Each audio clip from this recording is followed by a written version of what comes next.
It's literally gone. Oh my god. I can't.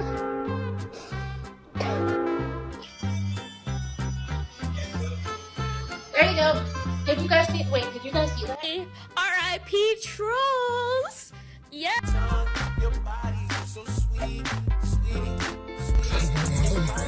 Thank you, man. Thank you, Delulu. Thank you, Delulu. Thank you for the like. Thank you for the like.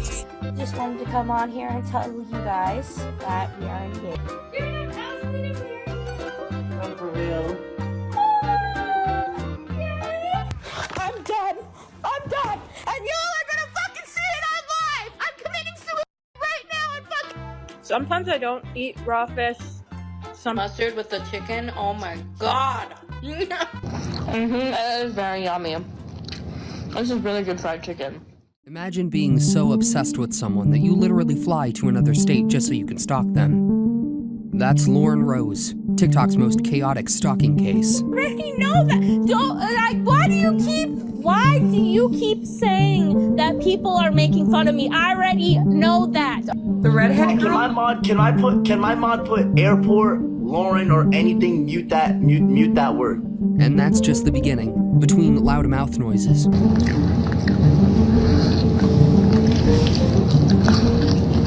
having a 55-year-old boyfriend, He's single, looking for a woman. So if anyone's interested, hit him up.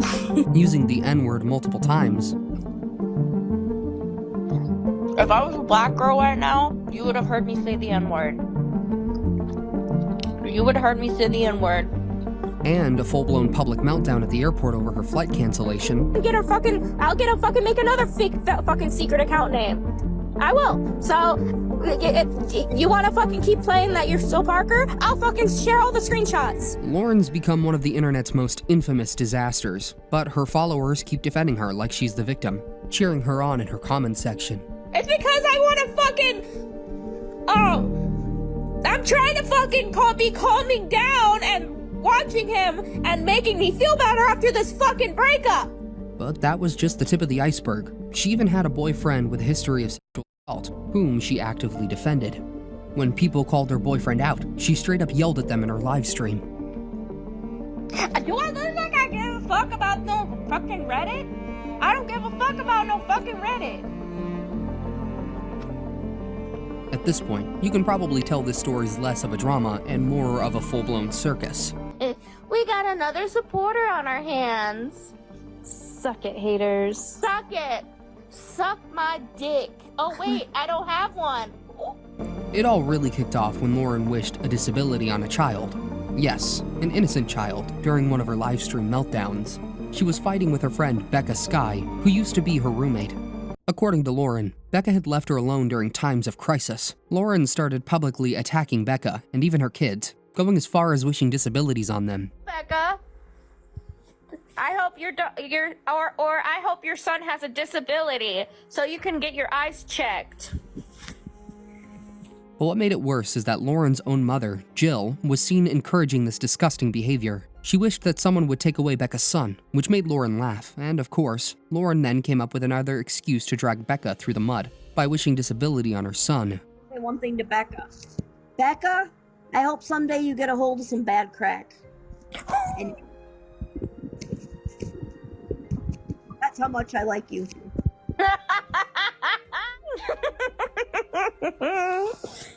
I hope your son gets taken away from you too. Yeah, I hope so too, Becca. I hope I hope your son has a disability so you can get your eyes checked. What happened? I thought y'all was good now. Let me go call the Middleton police. BRB. But of course, the comments in that live stream didn't back up Lauren's claims and clearly told her Becca didn't do it. I can promise you a woman in a hurricane is not sending you food. Can you imagine if I had that much time? Becca didn't do that. That was absolutely not Becca. Why does she always say that? Now this is where it all gets a bit dark. During a live stream, Becca claimed that Lauren had let her best friend Emily be sexually assaulted by someone, and then continued to date the same man. Becca claimed that Lauren had let her best friend Emily get SA'd by someone, and then continued to date the same man. Hey, does anybody remember that she did this to her best friend Emily? Does anybody remember this? Or no, are we just gonna forget that she did the same thing with Emily, her best friend? She let her best friend get essayed, and she literally did not give a and continued to sleep with this man. Bye, So, Becca. can we... Lauren, however, told a completely different story. She said Emily was a friend stealer who had taken away her friend Amanda, and Lauren was losing it emotionally. Amanda told me she trusts Emily more. About what? I'm the one that introduced you to Emily in the first place. If it wasn't for me, if I never introduced you to Emily... Lauren dragged her crash out, triggered by Emily's drama in her next live stream as well. She appeared on camera crying and ranting about Emily, all while eating spaghetti. From the look of it, anybody could tell Lauren was acting like a 5-year-old as she complained to her mom about Emily stealing away Amanda. Emily is what's wrong. It feels like she's trying to steal my friends.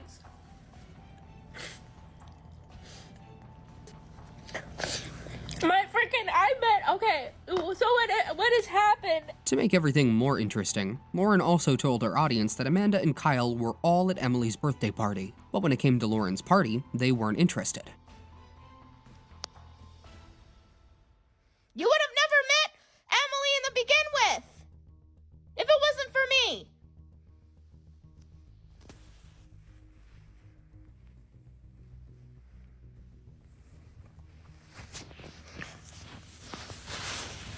It was an uncomfortable sign that left many wondering, is this really what adult friendship drama looks like now? You? Touching me. She's touching me. I'm not touching you. You're touching me.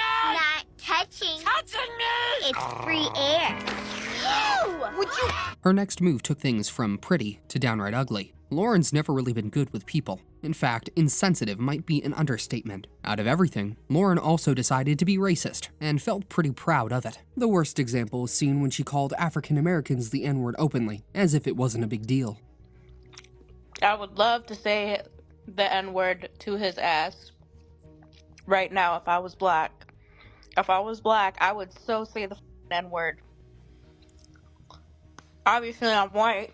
I can't say it. When her friend Nicole told her point blank that having an African American boyfriend doesn't give her the N-word pass, Lauren, of course, did what she does best, dodged the responsibility. You said the N-word today? Yeah, because my boyfriend, I don't give a if your boyfriend is black and told you could say the N-word. Even then, it didn't stop her supporters from cheering her up for her disturbing behavior. They kept appreciating her, without pointing out her flaws or where she was wrong. Slay girl! Hey Lauren, keep up the good job. Great job. Yes, queen. Yes. And by this point, it was obvious that something wasn't right. There was something seriously wrong with Lauren given her bad temper, which was worse than that of kids, and racism, without her realizing anything. Viewers also began pointing out that Lauren's behavior didn't seem mentally stable. And we can't help but agree, because how can someone go from bad to worse without realizing it? Oh, and see how you like it. Oh, trolls! Look at that! You're bullying me! Oh, this is so funny! Yeah, you don't like it, do you? Sorry, not sorry, mother.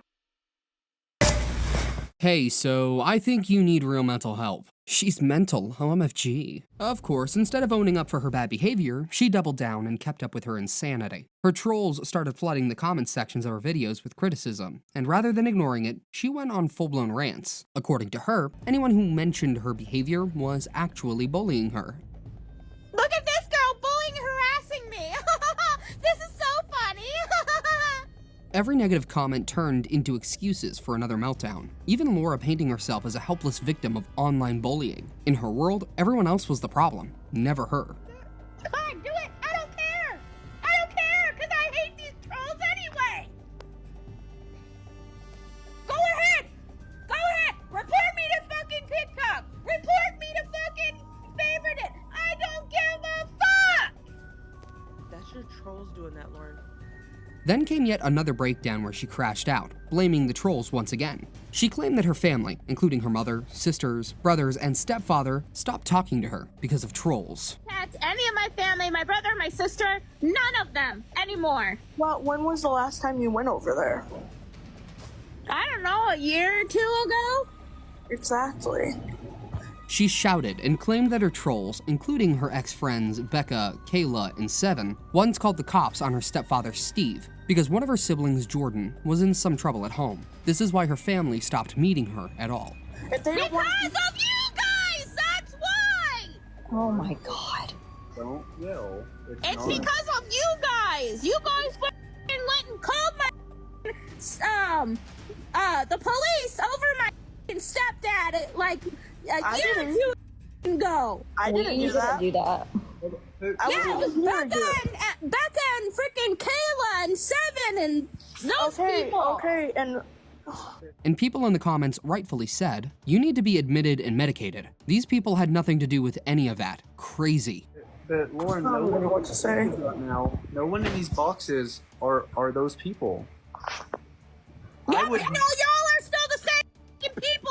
Then came a moment straight out of a reality show. Troll started teasing her mid-livestream by saying that she wished death upon her grandma and a baby, and instead of ignoring it, Lauren blew up at her own moderator, Logan. Logan Lockwood is someone who always stands beside Lauren and helps her out in each and every livestream, despite her disrespecting him every now and then. I just haven't been reading the comments or anything. I saw... They keep talking about my boyfriend, and I'm like saying, change the subject. If you don't change the subject, all of y'all are gonna get kicked.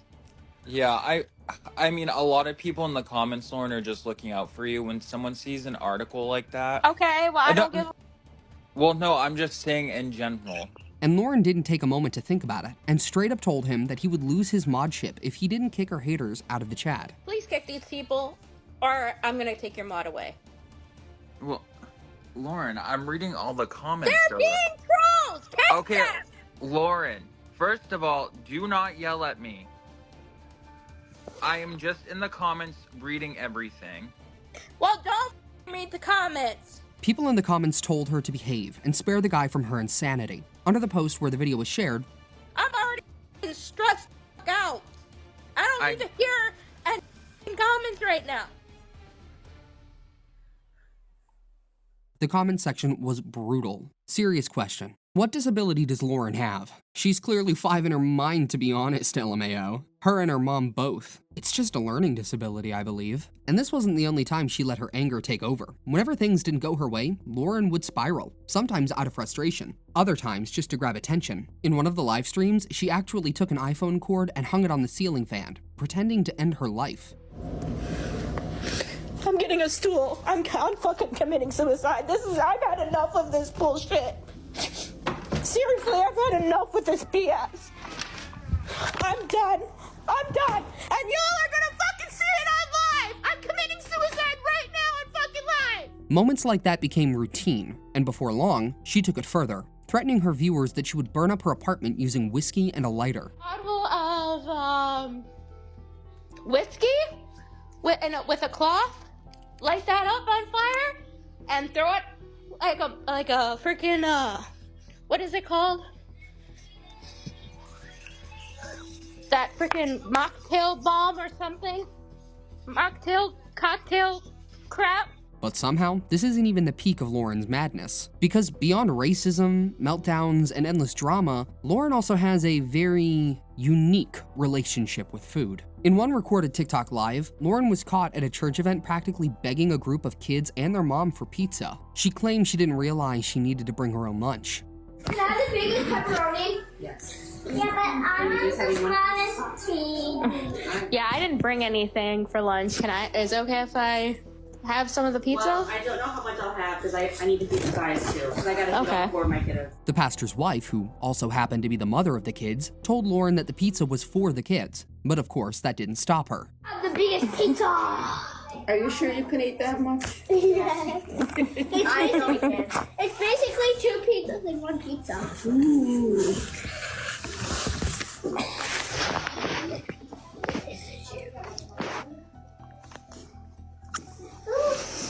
I didn't know about this to bring your own lunch thing. Yeah, I think they've done it. And if you think that was embarrassing, just wait. Because her questionable choices don't end there. Even her hygiene became a topic online after her ex-friend Kayla claimed that she smelled like dead fish. Rudy, Alberto said that Lauren smells like dead fish.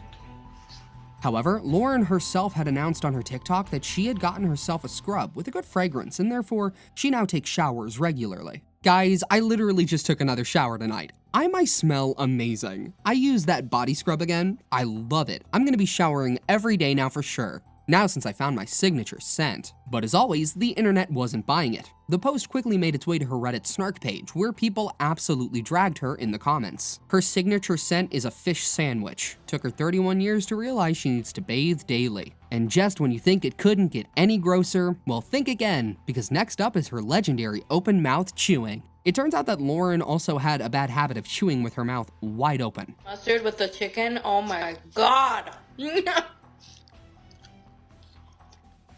guys have to get these. My friend. Hi. Hi, how you doing? Good. What you eating? Is that a chicken wing?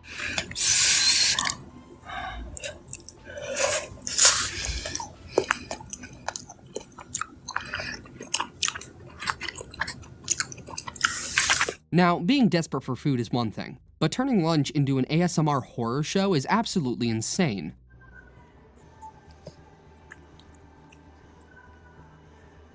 Sometimes I don't eat raw fish. Sometimes I do.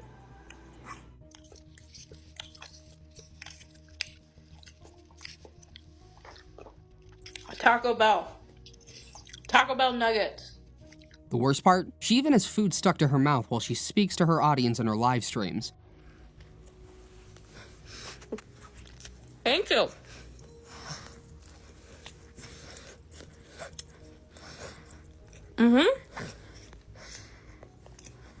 This is my dinner. Didn't get Kool-Aid at the store.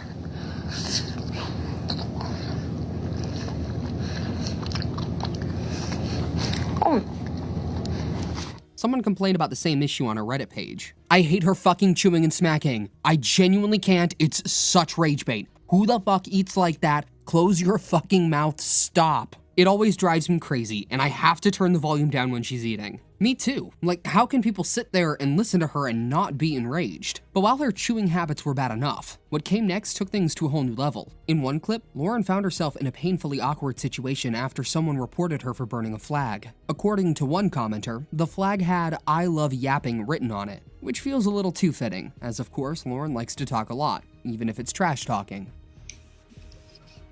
I'm trying to get this thing lit. Yeah, striking out a little bit.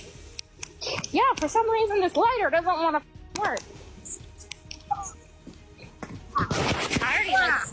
In the footage, you can see her trying to explain herself to a police officer, who told her she wasn't allowed to burn it. Lauren's excuse? She claimed that some mean girls had given her the flag, and she just wanted to get rid of it.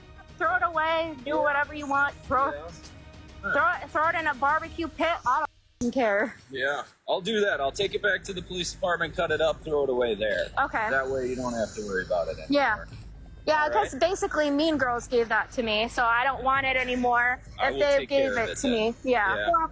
The cop even offered that he would cut and throw the flag in a ditch himself because she wasn't allowed to burn the flag. At first, it seemed that Lauren actually understood the cop's explanations, but no, not even close. Need anything else tonight? No. All right, you're all good? Thank you, yep. All right, you have a good night. When she got back to her apartment, the same officer showed up again, this time to make sure she wasn't burning the flag inside. I swear if it's the cops again, I'm gonna be mad. It is the cops again.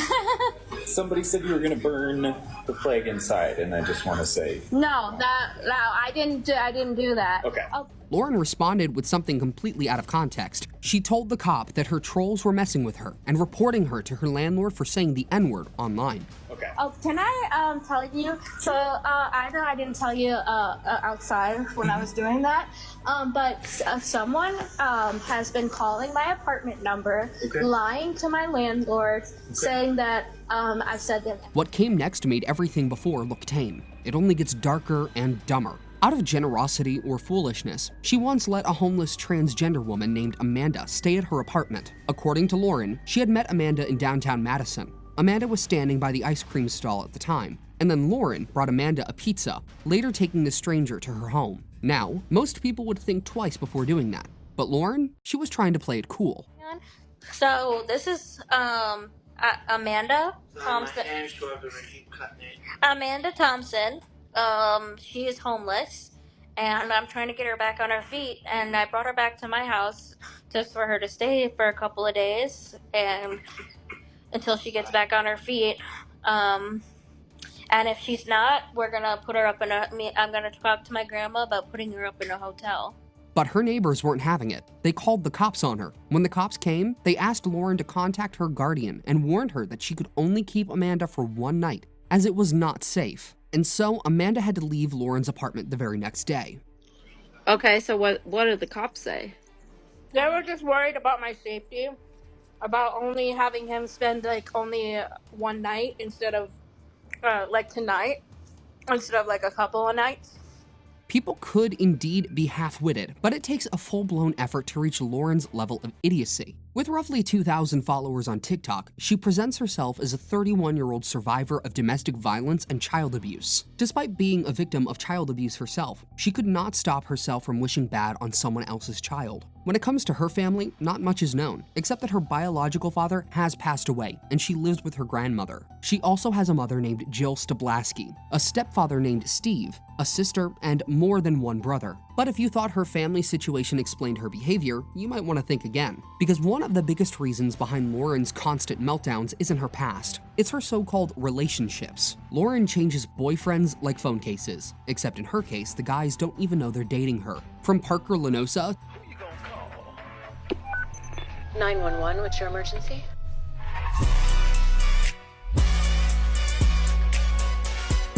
to Jack Galucio.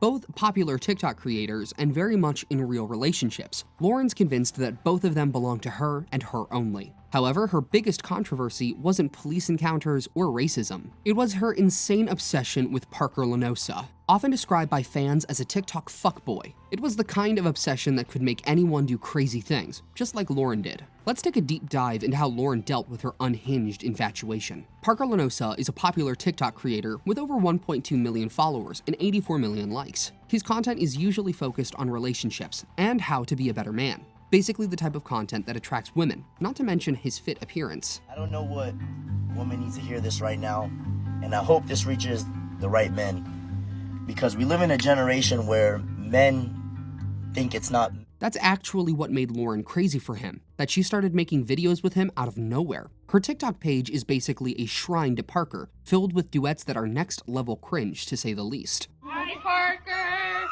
Hi! Hi, Parker! Oh my god! He's so excited! Okay. Hello, Parker! What's up, dude? I'm a huge fan of him. And this obsession didn't start yesterday. She's been fixated on him for years. Many believed she had been after him since he was 18, and Lauren was 30 herself. Yes, you heard that right. She made a video herself, in which Lauren seemed to be frustrated with people calling her out. She yelled at them while claiming that Parker was 19 and didn't make him a minor. While doing so, she completely forgot the 10-year age difference between her and Parker. And like, oh, isn't that a little weird because you're 29 and he was a minor? And I'm like, dude, Parker was 19. I'm not a pedophile. How does that make me a pedophile if he was 19? Honey boo boo. It doesn't. A minor is 17 and under. That's what a minor is. Did you not go to school? You're so stupid in the brain. But people in the comments section said, yeah, she is. She started obsessing over him when he was barely 18. 18 just means legal age of an adult. Doesn't make them any less of a child. It's weird being 30 liking an 18-year-old. Despite being much older than him, she continued to make videos about him and talk like they had something serious going on. But Parker never once mentioned her in his videos or felt the same about her. You're not gonna believe what happened last night in fucking Miami. After we had dinner at Komodo, Joey had us waiting outside the VIP section at 11, 10 minutes. 10 minutes. 10 minutes. And guess what? No VIP. Gosh, I'm gonna freak. They didn't put light eyes On her Facebook account, she mentioned Parker's Facebook account in a relationship post, trying to make it look like Parker was her man. It read, "If you have a good man, hold on to him. And when I say a good man, I don't mean a man who's perfect, but a man who tries."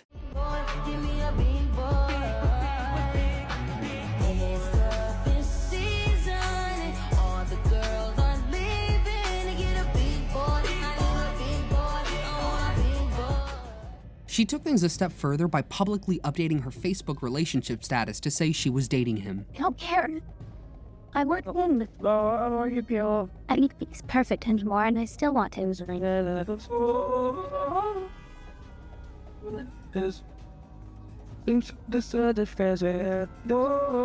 Soon after, AI-generated photos of Lauren and Parker started spreading online. These photos showed Lauren and Parker standing and sitting close to each other, as if they were hanging out. No one's really sure if Lauren made them herself, or if it was one of her troll accounts. But either way, they went viral for all the wrong reasons. The comments were brutal, with people calling her delusional beyond help. Meanwhile, Parker was done with all of it. After years of non-stop attention and drama, he had finally reached his breaking point. Lauren. Some weird shit that people like put me together with a girl that I never even talked to a day in my damn life. And in one of Parker's live streams, he finally set the record straight. He had no relationship with Lauren. He called the whole situation weird and even dragged people who were making fun of both of them. Parker made it crystal clear that he was never her boyfriend and didn't like being linked to her name. And like, it's so weird. You guys think it's funny. Like, you guys are laughing in the chat. It's so weird, bro. Why are you letting it get to you? Because, bro, they're flooding my chat. Oh, you guys are going. Lauren is flying out to you tomorrow, they said. Lauren is flying to you tomorrow. Dawson in the building. Dawson in the building. Dawson, I appreciate it. She's coming to visit you, bro. I'm already doing. But it turned out that Lauren was flying to Florida the very next day to see Parker. When Parker got to know about it, he snapped and asked his mod to block everything mentioning Lauren and the airport. Deal with this 4 times. I'm not dealing with this shit, chat. Lauren's coming to visit you tomorrow? The redhead girl? Can my mod put airport, Lauren, or anything? Mute that word. Fuck, bro. Allison, I'm tired of it. No, it's been too much. It's honestly sad, bro. No, you guys know what you're doing. I feel bad for her because she's a disabled girl and you guys are egging it on, laughing at her, and the people behind it are sick as because you guys are making fun of a disabled girl. Well, maybe you should talk to Lauren. I already did. I already talked this. It's been going on for over a year, but the people that are doing that are so weird and disgusting. For you guys to even laugh at that shit, disgusting. To egg on someone who's disabled. And that's exactly how the airport saga unfolded. It kicked off when 2 of Parker's supposed friends got involved with Lauren. They offered to help her visit him in Florida, and one of them even sent her a one-way ticket. Guys, I'm already having problems with the ticket. They can't find anything with my name or Samantha's name. So I don't have the confirmation code. Sam would have it. That's when her most infamous moment happened. This part of the saga started with a girl named Samantha, who claimed to be Parker's friend. She was the one that sent Lauren the ticket. I'm gonna need a sentimental man or woman to pump beat up. Sympathy, he's trying to bring that. But when Lauren showed up at the airport with her grandmother, ready to board the plane, she got into unexpected trouble with her ticket. Lauren spent hours at the airport trying to solve her messy situation. Likely it's some sort of fake ticket. Is that what you're saying? Yeah, I would think it.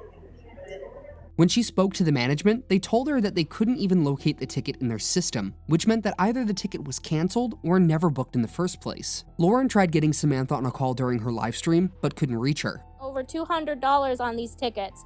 She just texted me saying that. So, well, I don't know. She needs to call me. She actually ended up blaming the trolls and claimed that they had canceled her ticket, something that required a lot of processing and verification. But that wasn't the case here.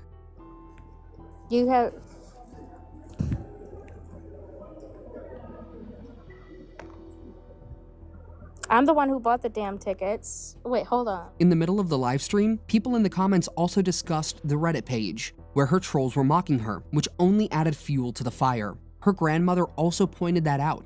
which made Lauren even more frustrated, and she ended up yelling at her. Okay? Can you stop repeating that? Why?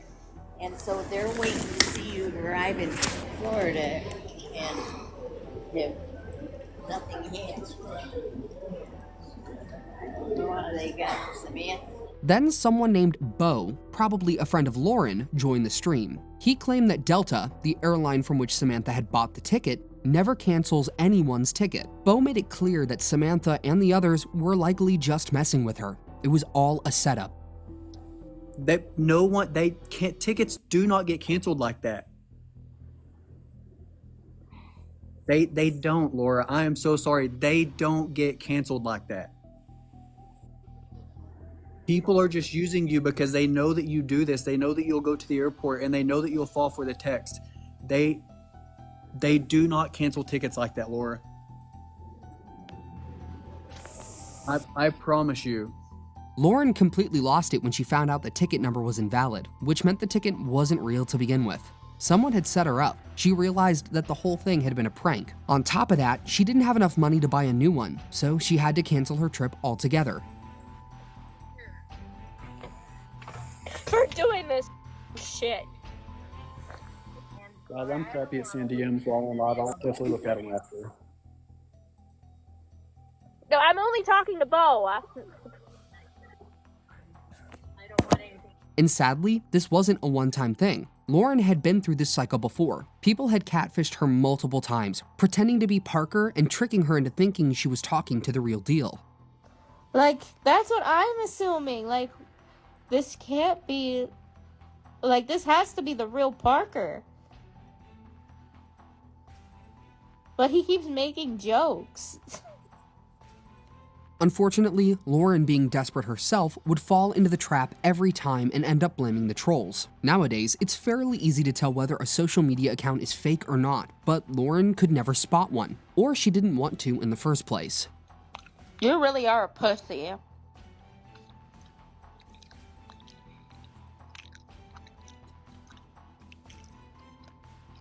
I do want that bitch dead.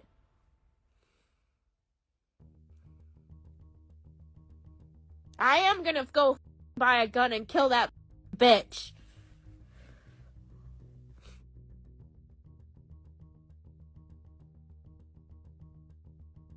But this time, she had snapped. Lauren was clearly having a mental breakdown, and she didn't know what to do. So, on the way back from the airport, she announced in the same live stream that she would reveal the details of every catfish account pretending to be Parker. She said she wanted to find out who was really behind those accounts. Post the phone number too, Laura. Trying to get you to do is crash out and freak out, and you know, just the best thing you can do is just. Others began warning her that what she was about to do was illegal. She wasn't allowed to dox anyone. Spam them. Well, actually, I don't know. Don't do that. Actually, that might be doxing. And even if it's a fake number, I don't know if you can get in trouble for that. Don't do that. Actually, I just said something really bad. Yeah, Lord, there's pictures of your license. They've sent pictures of your driver's license. Like, you... Yeah, that was they thought it was that, what's it called? The Delta number. I thought it was the Delta people texting me. Lord, they were pretending to be Delta. So she came up with an alternative. She decided that she would reach out to the Catfish TV show to expose the person behind the account. Catfish. They still make... If you don't come out. Catfish. Yes, they do. Yes, they do. Catfish TV is a famous docu-reality show in which host Shulman and Joseph, who work together to help people find out if their online relationships are fake or real. The show has a 7.1 rating on IMDb. Your love is all I want, and if you hate me. Oh my God. He just texted me that. I can't. Like, alright. But that plan didn't work either. Someone named Seven joined her live and told her that she had already reached out to the show, but they said no. According to her, the producer said that Lauren was too emotionally unstable, and Seven believed Parker wouldn't want to take part in it. And neither is the person. But the people already called me. I already emailed them everything. This was like 2 months ago. They will not even take on. You know, you can't call them. Like, you can't call them. They can call you. Like, I have the number in the voicemail. But you have to email them. But they will not take you. simply, whatever your name is, Abby, whatever, and Bo, what do you think of that? Of what Seven just said? And this was the second time Lauren suffered from a mental breakdown after the first one at the airport. She started crying on her live stream, asking Seven to show proof. Because I don't believe it. Sorry. Maybe I'll believe it on Reddit.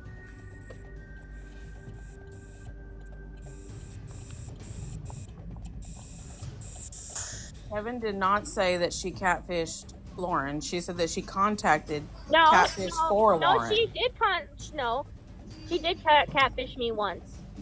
Oh. She did catfish me once. Things got even worse when she said she wanted to go to a mental hospital because she couldn't take it anymore. And because you remember how they drugged you up last. Well, maybe I should not take those drugs. Maybe the uncle, whatever his name, Dr. Batty, maybe that Dr. Batty guy was wrong. Maybe I need a new psychologist because he's a loser. I feel like he's not a real doctor. She claimed that her psychiatrist was fake and she needed a new psychologist. That live stream ended with Lauren shouting and claiming that she felt insane. Lauren, just breathe, please. Don't yell at Grandma. She didn't do anything. You need to get your mind off of all this and think other thoughts right now. Because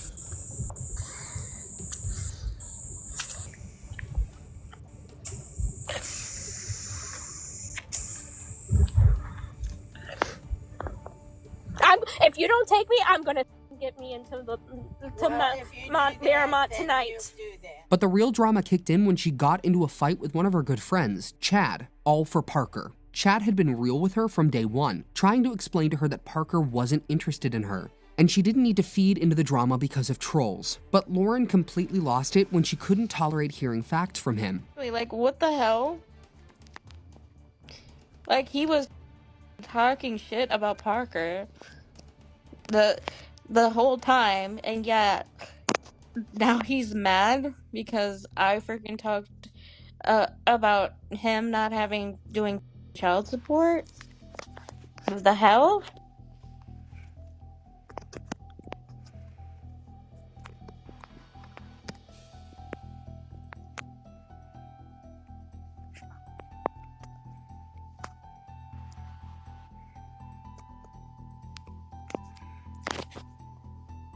Yeah, I'm gonna block some of these people right now.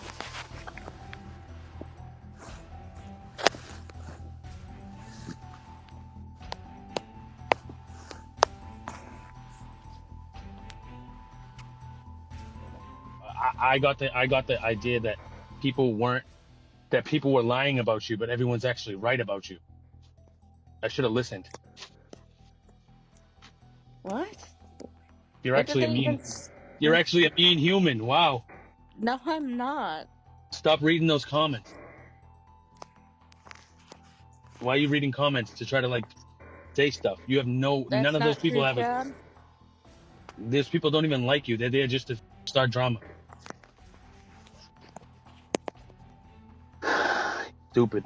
You're stupid. I'm sorry. I actually really thought you were a good person.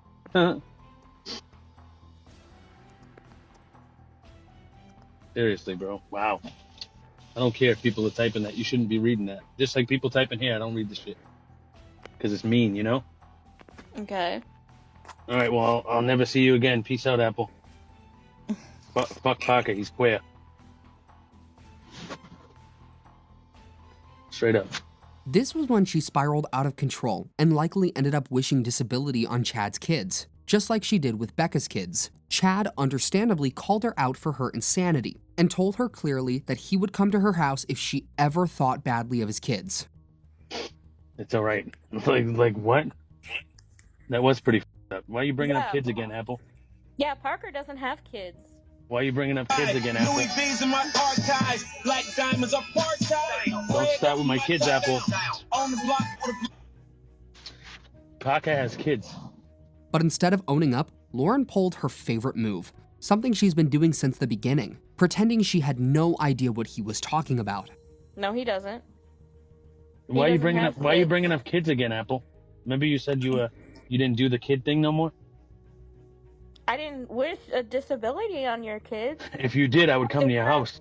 I said On the other hand, Parker was starting to lose his patience because of Lauren. In the past livestream, he actually blocked Lauren's account, which at the time was named AppleLover212. Now for most people, that kind of rejection would have been enough to move on, but not Lauren. She just wouldn't give up. Parker! Baby girl, you in? Bro, Apple, I'm not making you a mod, bro. You know what? I'm blocking now. I'm blocking. And that's when things started getting even more ridiculous. Because what followed wasn't just sad, it was painfully awkward. Parker's close friends, Kenzie and David, decided to move things forward. I'll be a gold digger because he wanted me to pay on the first date. Oh. Yeah, guys should definitely pay on the first date. Oh! Right? Sorry, I'm trying to get my hair out of your face. You know Jake? Wait, is Parker back? No, but Jake is. They joined Lauren's livestream, acting all friendly and supportive, but in reality, they were mocking her behind her back and encouraging her delusions. Kenzie was actually sending Lauren roses and commenting cheesy things during her livestream, while pretending to be Parker. Hi, Parker! Hi! Hi, Parker! Oh my god! He's so excited! Look at him. Hello, Parker! What's up, dude? I'm a huge fan of him. He's watching. Oh. Lauren had no clue. She was just thrilled to finally be included and even defending Kenzie when someone in the comments called her fake. She was just thrilled to finally be included and even defended Kenz because someone in the comments called her fake. Hi, Parker. What's up? Okay, if you're gonna be rude in the chat, bye. Bye, Felicia. Have a nice night. Bye, Felicia. And I think that's one person I even blocked, too. Don't be coming at Ken's. But the conversation didn't end there. It soon shifted toward another popular TikToker, Jake Galuccio, who was a mutual friend of Parker. He was right there in the live stream with Kenzie and Daisy. As Lauren saw Jake in the stream, she called his name out and asked why he had blocked her. Jake tried to play it off by saying it was his mod who blocked her, but everyone knew that was a lie. There was definitely a reason he did it himself, and there it is in the next few seconds. Hey, Jake. Hi. I'm a fan of you, too. I don't know why you keep blocking me, dude. I don't block people. It's the people. It's the mods in the chat. It's not me. I'll unblock you. Okay. I'll do it right now. Jake has a massive following of 670,000 and has been in multiple short romance dramas, which also made him famous. These dramas are posted to YouTube and the Reels app for smartphones.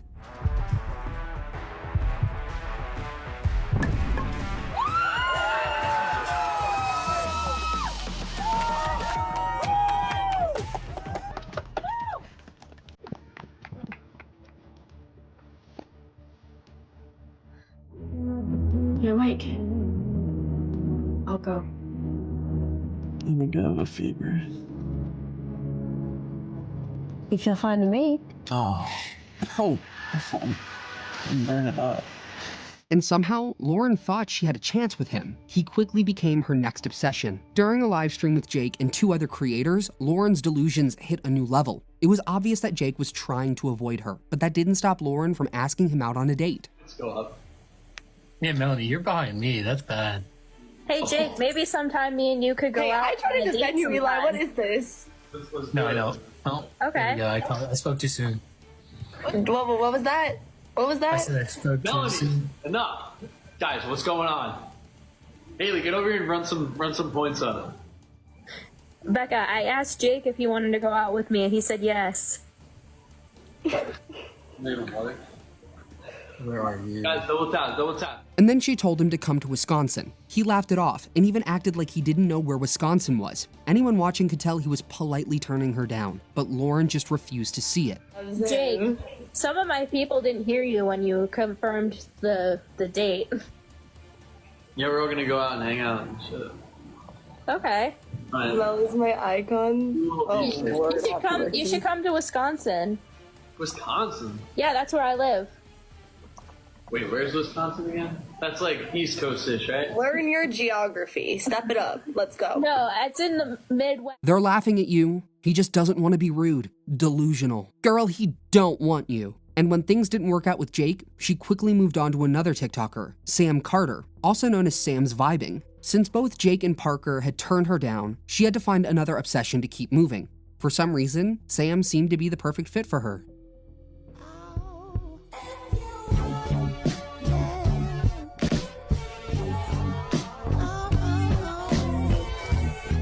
Sam has around 120,000 followers on TikTok, with 1.7 million likes, and is counted among TikTok's famous creators. But soon, the cycle repeated itself, when she followed the same pattern with him as she did with Parker. Sam also ended up blocking her on TikTok, and as usual, Lauren came out with a crash out. She thought it was her trolls who had her blocked by Sam, because it somehow is always her bullies, not her. You guys seriously did that fucking crap? Sam was my new favorite TikToker, and you fucking OGs have to ruin everything for me? Are you fucking kidding me? I was being happy. I was starting to be happy. And I wasn't being obsessed. Like, are you fucking serious?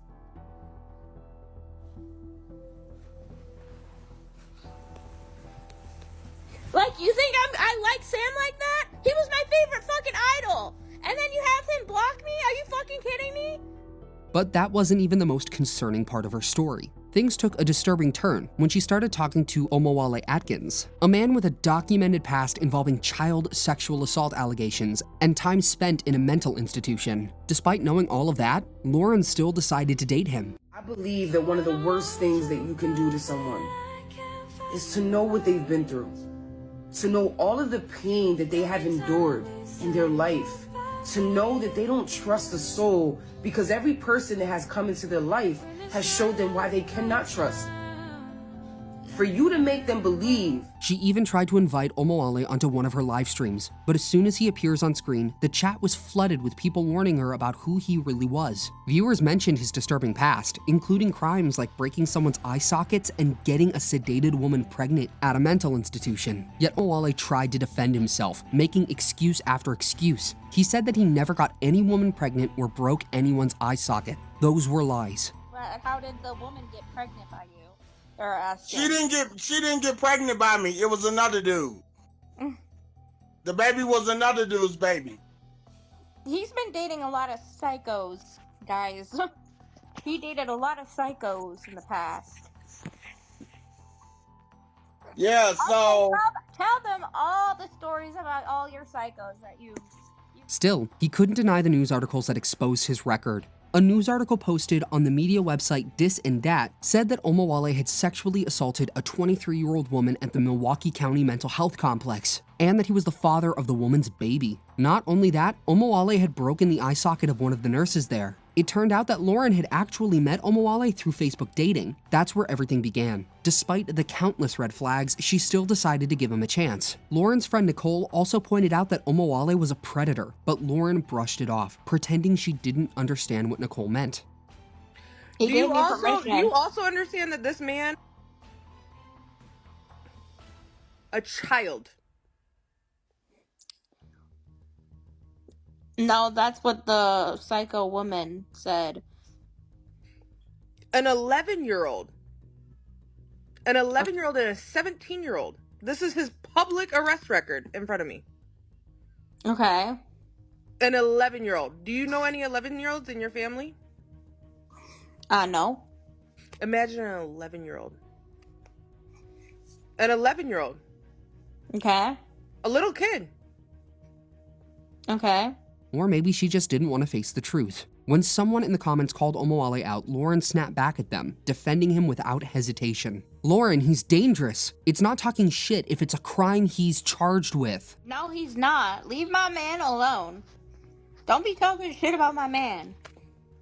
If you talk shit about my man, y'all are gonna get a whooping out of me. Don't be fucking talking shit about my man. Or something bad will come out, or is gonna come after you. I don't play these games. Even when Nicole reminded her that Omowale had gone after younger girls, Lauren refused to listen. Nicole said that Omowale had assaulted an 11-year-old girl, according to the public record. But even that statement didn't move Lauren. She kept making excuses, trying to protect a man whose past was anything but clean. Do you also understand that this man, a child? No, that's what the psycho woman said. An 11-year-old. And at the very last moment, she ended up crashing out, particularly at those criticizing her for dating a predator. She yelled at the viewers, telling them to report her to TikTok because she didn't care. Fine, do it. I don't care. I don't care because I hate these trolls anyway. Go ahead. Go ahead. Report me to fucking TikTok. Report me to fucking favorite it. I don't give a fuck. That's your trolls doing that, Lauren. I don't give a fuck. Go ahead. They can do all this shit they fucking want.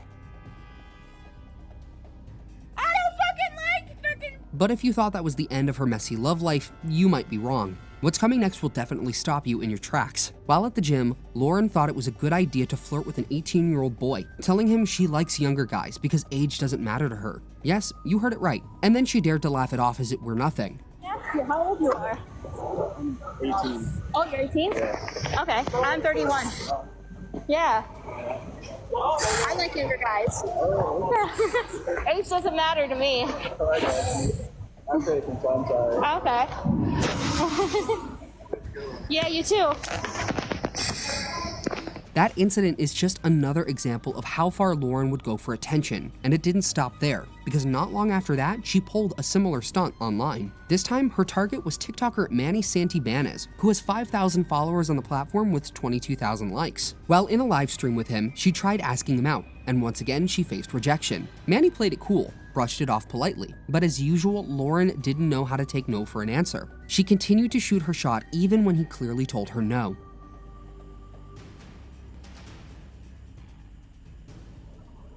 Yeah, I mean, a friendship is as close as it will get. I don't plan on dating right now or being in a relationship. Yeah, same here. I just want to, I guess, clarify that. What about in 6 months? No, I mean, I don't plan on being in a relationship with you, Lauren, or anyone else. Okay. That moment perfectly summed up Lauren's entire dating history, chasing attention and ignoring rejection. Because truth be told, this wasn't new for her. Lauren's been a serial dater since day one. She's jumped from one man to another faster than most people change their Netflix passwords. Her relationship history includes names like Josh Buttram. Know what I mean? But, know what I mean? She's aggressive. She killed a hamster. No, I didn't. Yes, Josh, tell her. Robert Marks. Beautiful, crazy, she can't help but amaze me. The way that she dances, ain't afraid to take chances and wait. Antwand. I'm happy to announce that after my plane ticket to visit Parker was canceled by my trolls, I am now dating Antwand again. Antwand. No, my ex is not Darius. Please stop asking. His name is Antwand. Thanks. And a few others. And just like clockwork, each story ended the moment her obsession fizzled out. Facebook dating. How's that going? What's your profile looking like? It's looking good. Yeah? What are your key factors on it? I told everybody I have a disability and I'm looking to get married and have kids and grow together. Her wildest of these relationships was with Antwand. And believe it or not, this one was chaos from start to finish. At first, she announced that she was engaged with Antwand in a video, but then told everyone that he hadn't proposed to her yet. Hey guys. Hey guys. So, we want to make... Hilarious, right? The people in the comments were just as shocked as you might be. Hey guys. Hey guys. So, we want to make an announcement. So, me and Antwand are now engaged. Aren't we, babe? Last night. Now, no, he did not propose. How do you get engaged before you get proposed to? I'm clueless. However, it was Antwand's reaction to their engagement announcement that ultimately took the viewers out. Throughout the video, he seemed to have no understanding of what was going on. He looked neither surprised nor happy, just gave off awkward vibes as if he was struggling inside. He will, when he'll propose when he gets the money for a ring. So yeah, so that's when he's gonna propose. We have not made a video yet of him. He doesn't have a clue what's going on. I think he just found out the same time we did. So just when everyone thought Lauren couldn't embarrass herself anymore, she went ahead and proved everyone wrong. She showed a live stream of her proposal with Antwand, and honestly, it was painful to watch. The ring she was so proudly showing off wasn't even new. It actually belonged to her ex, Tyler. This is gonna be a temporary ring. Until he gets me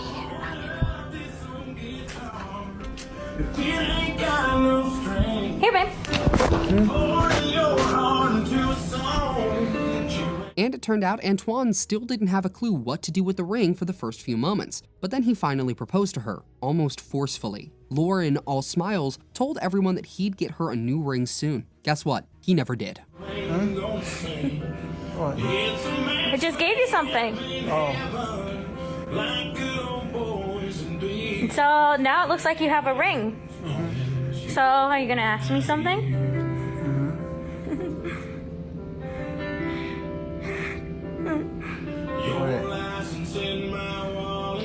Not long after, she went live again, this time crying her eyes out, saying they broke up. My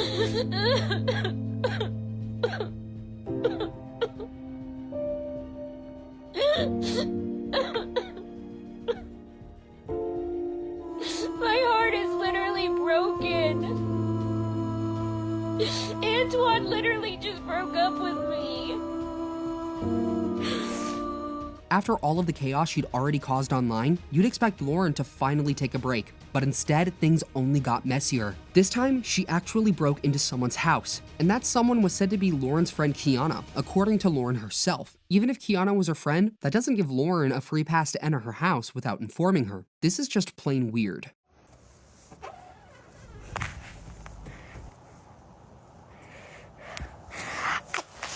I was knocking. Yeah, this is her house. Kiana?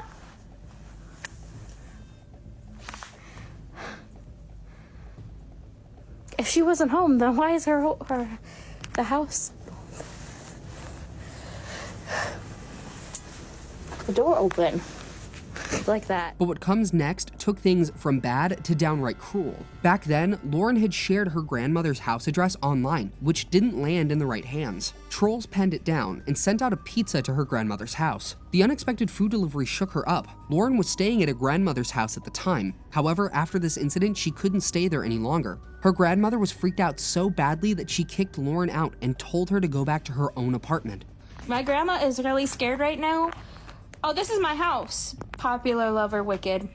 This is my actual house. This is my apartment. She is scared. Yes, I am home because my grandma is scared for me being on live because someone literally ordered a pizza to my grandma's house. Y'all ordered a fucking pizza to my grandma's house, and I wasn't supposed to say it. Talk.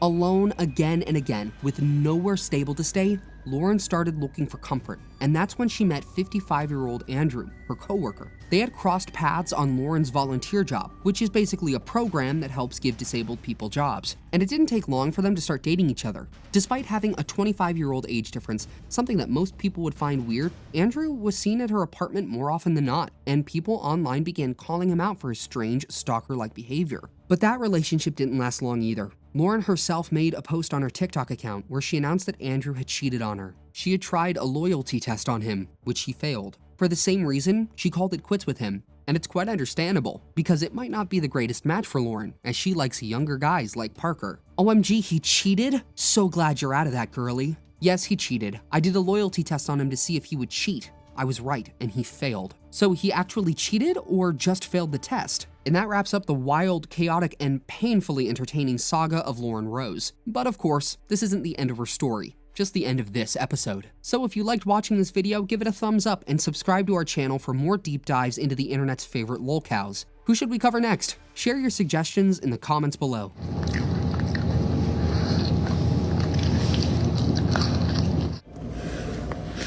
I'm getting a stool. I'm fucking committing suicide. I've had enough of this bullshit.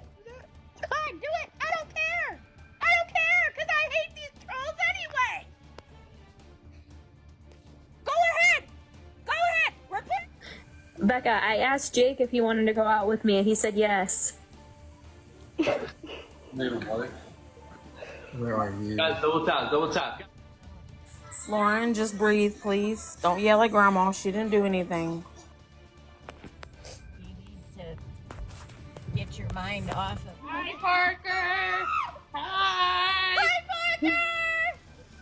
Oh my God. He's so excited. Okay. Hello, Parker. What's up, dude? I'm a huge fan of him.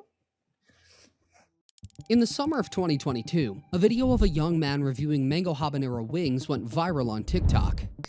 Trying Wingstop for the first time. Mango habanero wings. Oh, wow. Okay, these are very, very spicy. He had a lisp, sure, but that wasn't the reason he blew up. There was no charm, no substance. The internet latched onto him for one reason only: his looks. A real-life Discord moderator stereotype brought to life. Here's what people imagine when they think of a loser. But what people didn't know was that behind the greasy food reviews and weird looks was something far darker. A pattern of behavior that would go on to become one of the most disturbing things TikTok has ever seen.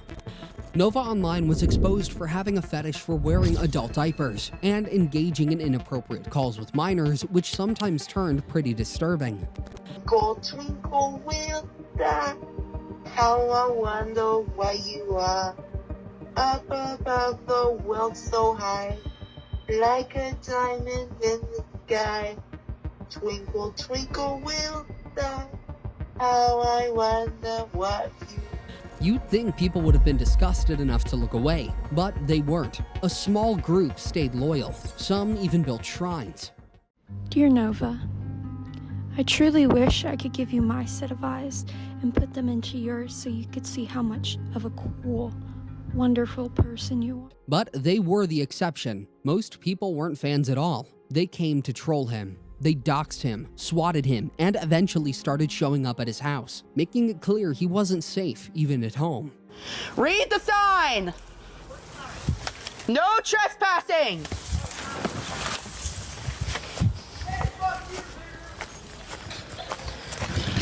Fuck you too, bitch!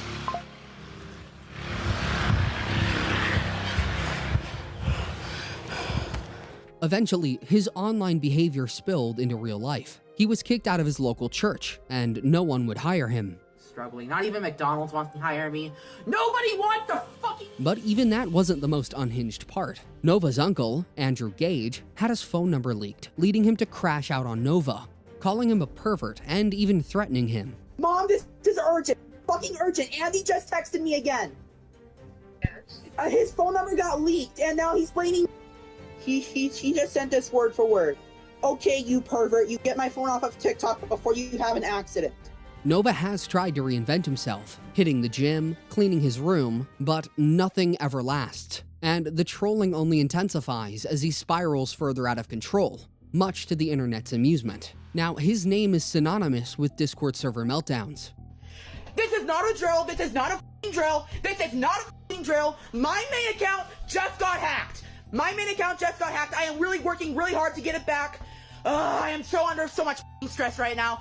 Weird fetishes, allegations of inappropriate conduct with minors, and a seemingly endless cycle of self-destruction that no one seems able or willing to stop. But it wasn't always like this. Gabriel Michael Lee Scrivenger Gage grew up in Post Falls, Idaho, a small town where everyone knows everyone. The kind of place where reputations stick, following you to every job interview, every grocery store, every church pew. And Nova would learn that the hard way. According to an alleged interview with his uncle, Nova grew up in a sheltered environment where his parents would put him in front of a computer so they wouldn't babysit him. Turns out, this was not a great idea, because when they tried to get him away from the screen, he would throw tantrums, early signs of digital dependence already taking hold. His uncle would also describe him as fearful of the world, a young man whose understanding of social interaction came almost entirely from screens, rather than from real human contact. During the 2020 lockdowns, Nova tried to restart his online career. He launched a YouTube channel called Novine Universe, uploading silent gameplay videos. There was no commentary, no editing, and no interaction, just raw footage posted onto his YouTube channel. But nothing happened. The algorithm ignored him. Viewers never showed up and the channel went nowhere. By the summer of 2022, he'd all but given up on YouTube. He was discouraged, but not done trying, because TikTok was about to change everything, and not in the way that he'd hoped. Mango habanero wings. Oh, wow. Okay, these are very, very spicy. These videos hit millions of views and saw him get hundreds of thousands of followers. But this was not the kind of viral fame most creators dream of. People were not watching because they admired him. They were watching because they found him entertaining for all the wrong reasons. His appearance became the punchline, turning him into a meme and a target of parody. He was a spectacle, not a success story. What Nova failed to understand, or chose not to see, was that this kind of attention comes at a cost. The same audience that pushes his video into the algorithm would later turn on him, tracking every mistake, every controversy, and every disturbing revelation that followed. Fresh off his TikTok success, Nova made a decision that would later prove disastrous. He linked his Discord server, called Novine Universe, directly to his TikTok bio, opening it up to a mostly young audience. What was meant to be a fan community quickly became something far more troubling. The warning signs appeared almost immediately. Nova promoted his Discord server as places for fans to connect, business promotion, and casual conversations. Instead, they repeatedly collapsed into chaotic spaces filled with NSFW content, underage users, and harassment. Although Nova claimed most of the servers were for adults only, enforcement was non-existent. Age verification relied entirely on what he called an honor system. Users simply typed their age. No checks, no safeguard. The system failed, and it failed in the worst possible way. In September of 2022, messages from Nova's Discord were leaked onto TikTok, and what they revealed shocked even his most cynical observers. The leaks exposed Nova's involvement in ABDL communities, adult baby diaper lover groups, where he openly discussed his fetishes. But the leaks went beyond fetish content. Evidence emerged of Nova engaging in inappropriate conversations with underage individuals. One particularly disturbing incident involved a video where Nova allegedly sang "Twinkle Twinkle Little Star" to someone he believed was a 14-year-old girl. Go twinkle with that, how I wonder why you are up above the world so high, like a diamond in the sky. Twinkle, twinkle with that, how I wonder what you are. You did so good. Aww. I love your singing voice. Nova's defense was immediate and predictable. He claimed the evidence was photoshopped, that the allegations were fabricated, that trolls were exaggerating his behavior. Proof my ass, it's all photoshopped. It's been proven. You guys need to get a job instead of wasting your fat asses on small TikTokers. Those are clearly effing photoshopped. And if I can, I'll get my effing lawyers into this. Perhaps the most damning aspect of Nova's Discord management was his appointment of underage users as moderators. Another 15-year-old, referred to as Sia Jaeger, became his podcast co-host and social media manager. Nova publicly called her his woman, despite knowing her minor status, a claim he later denied, insisting she was an adult in university without providing any evidence. Surrounding Sia lately, so I'm just going to address it right now. First off, I've seen that video from the Leaping Lemur. I just wanted to inform you guys that Sia is not 15. She goes to university, so therefore she is well over 18. But according to Sia, Nova knew she was 15 and even once told her that it was a decent age. And you've not heard the worst of it because in one of the leaked Discord messages, Nova admits to fantasizing about being kids. And if there's one thing that defines Nova's online career, it's repetition. The same mistakes made over and over, each time with the promise that things would be different, and each time ending in disaster because even with his Discord getting leaked, he would go on to open new servers, attract a mix of fans and trolls, ignore rules and warnings, face infiltration or hacking, experience a public meltdown, often broadcast it live to thousands of viewers, destroy or abandon the server, vow to quit, and then repeat. Ladies and gents, tomorrow, another big announcement about NovaCord is coming soon. And the relaunch of the Discord server is coming soon. And this time, it's 18 plus. So I know nothing's bad's gonna happen to it. Between late 2024 and mid-2025, Noah created multiple Discord servers, each one ending in disaster. I'm never making another fucking Discord server again. This is the motherfucking fourth. In one instance, one of his servers was completely destroyed while Nova was streaming live, and the footage of his reaction, screaming in distress as his community collapsed around him, went viral. Oh no, not the server! The server got nuked! The server! No! Fuck! And there goes the server. Ugh. Fuck me sideways! Not even 5 fucking days. The server's already gone. As his popularity grew, Nova found himself caught in a growing online storm. Forums like Kiwi Farms began documenting his behavior, building long threads that tracked every controversy and every leaked message. Strangely, he was finally getting the attention he had always wanted, as YouTube commentators released expose videos that pulled in millions of views. But this time, the attention came with consequences, and Nova was not ready for what followed. I've been going a month and a half without a job, and I'm f***ing sick of it! You see, Nova's online reputation didn't just destroy his Discord servers, it decimated his ability to support himself in the most basic of ways. In a small town like Post Falls, where word travels fast and everyone has a smartphone, the digital destruction of his character translated directly into real-world unemployment. I haven't had a stable job for over a year. Nova lost multiple jobs in the past year alone, each position ending due to some combination of poor work ethic, attendance issues, interpersonal conflicts, and direct interference from online trolls who had made a hobby of contacting his employers with complaints of his most damning moments. It got so bad that he couldn't raise the $900 for his rent. Desperate for work, Nova turned to the one place he still had an audience. He began asking for job leads on TikTok and Discord, posting publicly and hoping someone would help. Once again, I'm desperately looking for a job, so if you're a manager in the Spokane Valley, the Coeur d'Alene area, actually hiring, no fake job offers, just please hit me up on my email, please. I'm begging for a job at this point. I've gone almost 6 months unemployed.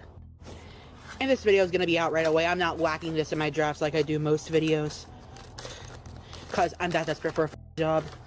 Instead, it backfired. Trolls took advantage of that immediately. They created fake job listings designed specifically to target him. Nova fell for the scams more than once, going through full interview processes for jobs that did not exist. In one case, he showed up for an interview at a restaurant that wasn't even hiring. Only afterwards did he realize it was fake. His reaction was recorded on video, a quiet, defeated moment where he admitted he had fallen for it again, even though he knew he was being targeted.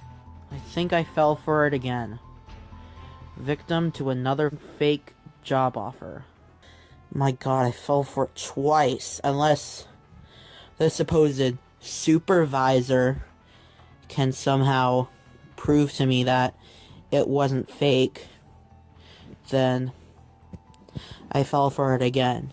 I asked Gemini, there's no mention of a restaurant opening up at the address they provided me. It's just that I think I fell for it again. But unless they send me solid proof that they're actually opening on there, then... Some businesses were ready to give him a chance, but they all ended in disaster. I mean, he got a job working at a Popeyes, and his failure was nothing short of spectacular. Nova lasted only 5 hours. Not 5 days, not 5 shifts. 5 hours before being fired. He reportedly told his boss that he did not want to work with minors, a statement that raised immediate alarm bells given his documented history. I mentioned that I didn't want to work with minors, and they didn't like that, so they fired me. The statement itself revealed a troubling lack of self-awareness. Either Nova recognized his own danger and was trying to preemptively avoid situations that might lead to problems, or he was so disconnected from reality that he didn't understand how such a request would sound to anyone aware of the allegations against him. Either way, he was cooked. But that wasn't the only job where Nova sabotaged himself, because when the local Denny's hired him, he couldn't last for more than 2 weeks. Your boy got a new job. Finally, the job search arc is over. For a brief moment, we all thought that he was about to turn his life around. And I'm just gonna tell you how my first day went. Like, it went pretty smoothly, and I pretty much had no issues with any of my workers, except that some of them were quite annoyed at some of the tables, which is kind of fair.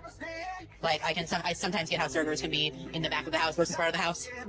So yeah, to answer your question, how my first work shift at the new workplace went, it went pretty smooth, no issues at all, and I actually had fun working. But we had our hopes a little too high, because Nova was a nuisance at his new job. This is what one of his former co-workers had to say about Nova's time at Denny's. Kid, and he would play weird brain rot TikTok music in the kitchen over everyone else's music.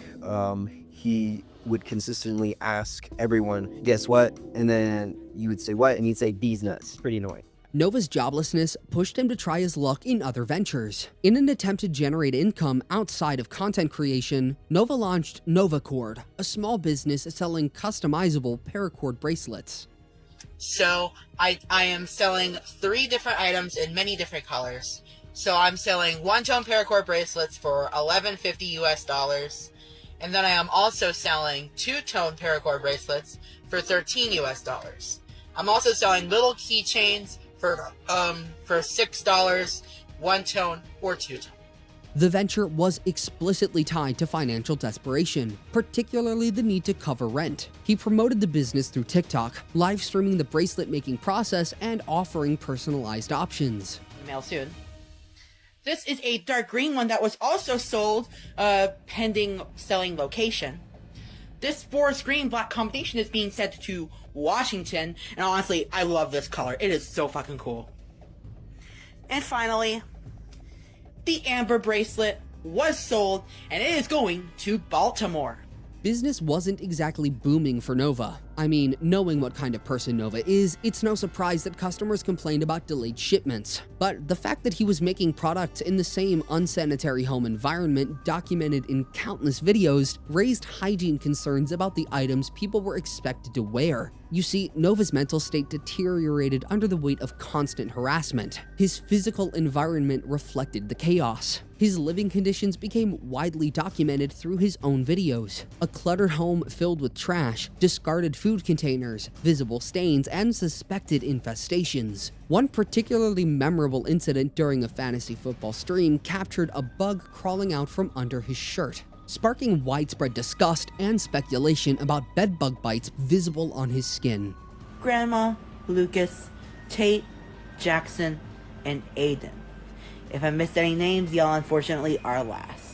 In late October of 2025, Nova tried what he called a shower arc, a series of videos documenting daily showers to counter hygiene criticisms. Alrighty, y'all. 1 shower down, infinity to go, and here's some proof I was in there.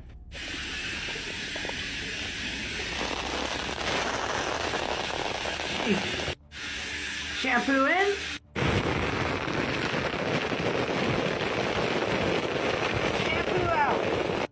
He admitted that poor hygiene had been a long-standing problem, claiming the showers made him feel refreshed and improved his mental health. Alright guys, I'm gonna be 100% real with y'all.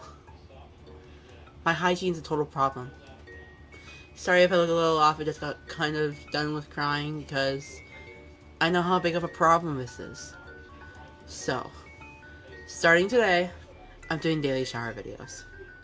The series lasted approximately 1 week before he abandoned it, citing low motivation and depression from ongoing trolling. Grab my shower. I just want to apologize for the lack of shower videos recently. My mental health is the worst it's ever been lately. In one particularly sad moment, Nova attempted to clean his room using a snow shovel to push trash around. The viral clip showed him grunting, complaining about the effort, watching items spill and scatter, and ultimately giving up, leaving the room arguably messier than before. The comments were obviously brutal, mocking his inability to simply bend down and pick things up. So it wasn't a surprise that people were grossed out that anyone would want to buy anything from Nova. More troublingly, the business operated off the books. No formal registration, no tax compliance, no proper business structure.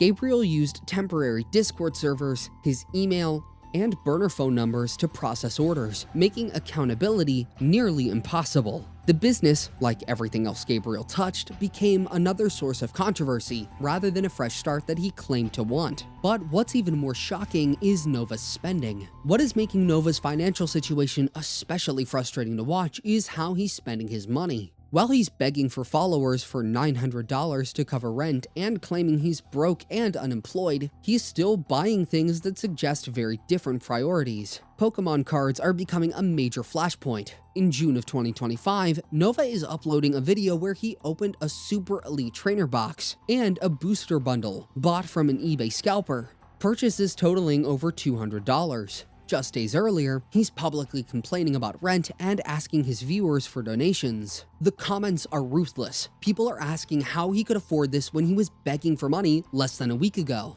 What's crazy is that Nova is living with his disabled mother, Carrie Gage, contributing little to household expenses, yet still finding money for collectibles while insisting he can't afford basic necessities. And these are some of the issues that are causing a rift with his family. But poor spending habits are the least of his family's worries, because Nova's online conduct has affected those closest to him, most notably his late uncle. His relationship with his uncle, Andrew Gage, had become deeply hostile. Andrew viewed Nova as deeply troubled and a pervert, constantly calling out his nephew's strange fixations and online behavior. However, you can't blame Noah's uncle for his frustrations toward his nephew, because his number was constantly being leaked, resulting in Nova's trolls coming at him. In fact, Andrew Gage had it with the trolls and even threatened his nephew with violence. And this was Nova's response to this threat. Mom, this is urgent. Fucking urgent. Andy just texted me again. His phone number got leaked, and now he's blaming. He just sent us word for word. Okay, you pervert, you get my phone off of TikTok before you have an accident. And it was Nova's response to this threat. But before passing away, Andrew revealed that he had tried to guide young Nova. In a text-based interview conducted while Andrew was hospitalized, he detailed Nova's sheltered upbringing, how he tried to teach him fishing and car maintenance, but watched in horror as internet addiction consumed the young man. But Nova's uncle wasn't the only one who was affected by his online antics. The family-wide fallout was severe. The extreme was when Uncle Andrew's sister lost her job because of his inappropriate questions and his TikTok videos. The real-world consequences continued to pile up. He was banned from his church, and later his gym canceled his membership. Hey all, it's Nova Cadre. So, I'm not as cheery as I usually am. I never in my life wanted to make this video, but unfortunately, the gym videos have been forced to a halt because unfortunately my gym called me and told me that my membership has been terminated. So now I have to look for a new gym inside of the area. I am not going to explain what happened, so just know that my gym called me. They told me that my membership was terminated, and for the foreseeable future, I cannot go back. But perhaps most troublingly, warnings about Nova began appearing in local Facebook groups. On June 14th, 2025, a post in the Post Falls, Idaho Facebook group explicitly warned residents about Nova as a child predator. citing his online history and urging parents to be vigilant. The digital had become physical, and Nova's reputation had followed him home. Even Nova's in-person activities were affected by his online reputation. He'd been a regular at karaoke nights at a local venue in Idaho, recording performances for TikTok and YouTube.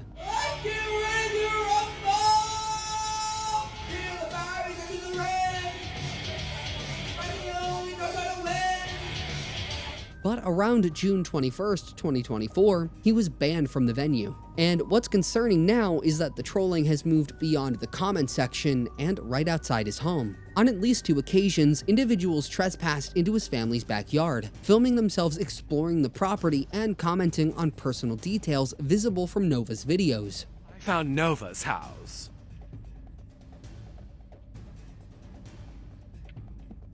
Gabe, come on! Mow your yard, please. The tipped over water bottle from the Pokemon card video. Plenty of sick whips. The door is open. I can smell him. Where the Queen resides. If Nova responds, I'll bring him a coffee.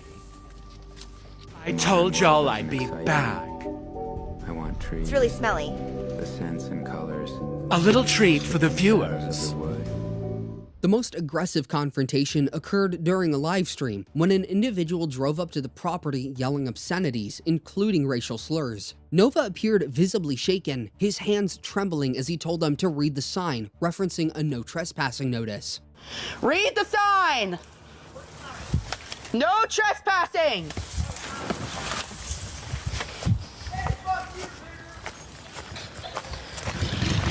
You too, bitch!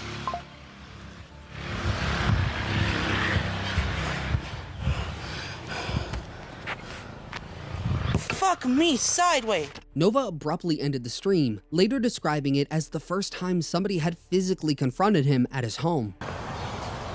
First time that's happened.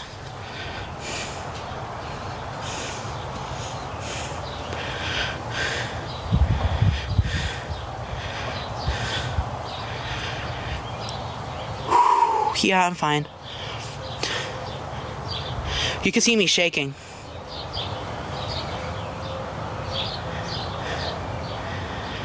Shit.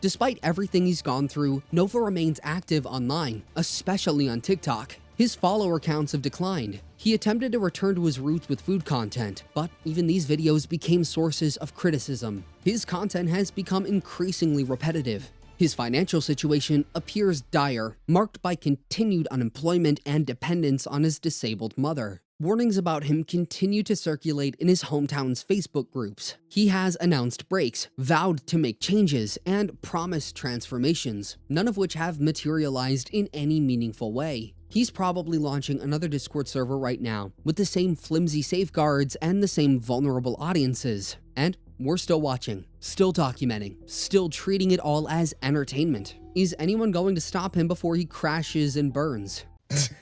Hey, how old was this girl? You're not gonna say it, so I will. She was 17. I don't know, I'm probably gonna fuck you up. You're gonna have daddy issues. Uh-oh. Damn, okay. Not good. Okay. So OnlyJS and Mattie Westbrook are probably 2 of TikTok's biggest queer creators right now. They've got millions of followers between them and had been in a 2-year relationship. Then they broke up a few years ago, and everyone thought that was the end of it. Well, obviously, we all thought wrong, because this is only the beginning of a very messy story that has got the whole internet sizzling and boiling today. 3 whole years after their breakup, OnlyJS has dropped a video that literally blew the whole thing open again. And we're not even talking about just cheating or other petty relationship issues. We're talking about minors, screenshots, a police report, and so much more.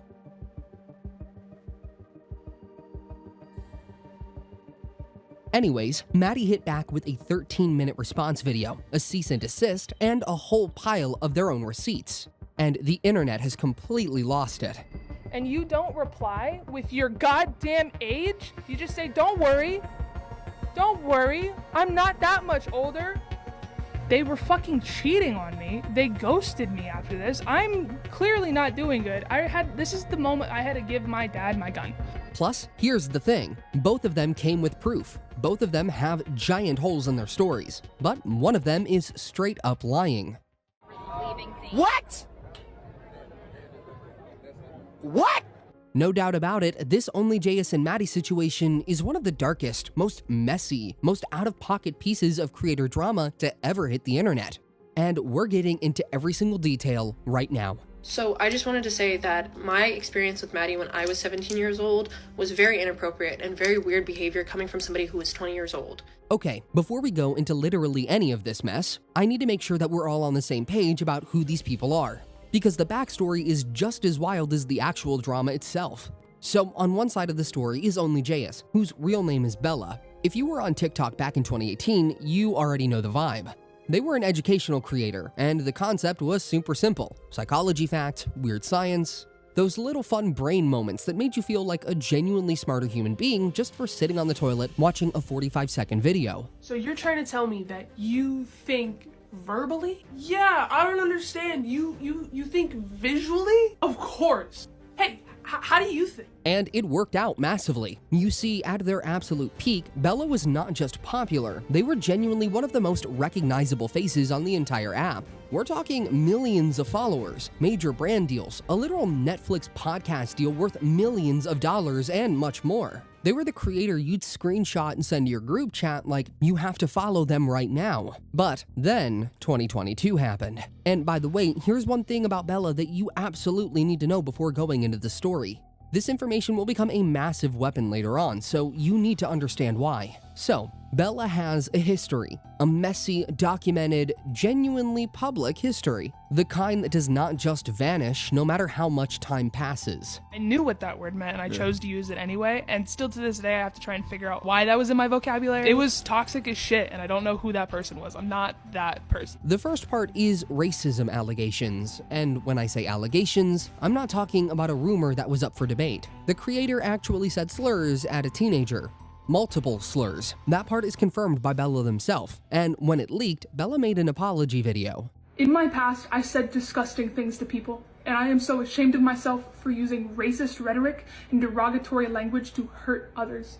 Now, let me be super charitable here and just say that apology did not land the way anyone was hoping it would. The internet absolutely tore it apart. She was smiling. She's trying to cry, but the tears are not coming out. But while Bella was right in the middle of drowning in that drama, another wave hit them out of nowhere. A creator named Everyday Alex came out and said that Bella had been caught stealing content ideas. And I don't just mean taking inspiration, I mean actually lifting concepts outright, and then having the absolute audacity to turn around and accuse other creators of copying them. Make it make sense. This creator has accused OnlyJS of stealing their content. So let's talk about it. This is solely for educational purposes. No hate to anyone involved. Don't forget to check out my Depop Inner Reports news. This is Alex. Then other creators started backing it up. Multiple people started coming out and saying that their videos had also been stolen, almost word for word without credit. And then Bella was caught allegedly faking documents to win. From here onward, it became a downward spiral. Brand deals vanished. Netflix canceled the podcast. A petition to get Bella completely banned from TikTok hit 500,000 signatures, among others. It was just quite the sad story. Now, for the other side of this mess is our accused, Mattie Westbrook, a queer creator with a super similar audience size to Bella. Mattie was the kind of creator who built a genuinely loyal community over the years, where people felt like they actually knew them. They ran in the exact same circles as Bella, and somewhere in that orbit, their paths crossed, and it got way more than professional. It was in March of 2021 that Bella and Mattie officially hard-launched as a couple, and their fans were eating it up. Well, until everything crashed 2 years later. But before we get into how it all fell apart, you have to know how it actually started. So Bella went into this relationship explicitly wanting to be polyamorous, but Mattie wanted the complete opposite. And they were stuck at this phase until Bella finally compromised and gave up polyamory for our dear accused. I wanted to be polyamorous, they wanted to be monogamous with me, and I eventually agreed to that. And then Mattie still cheated anyways. But they cheated on me anyway, which is crazy. Another messy, okay?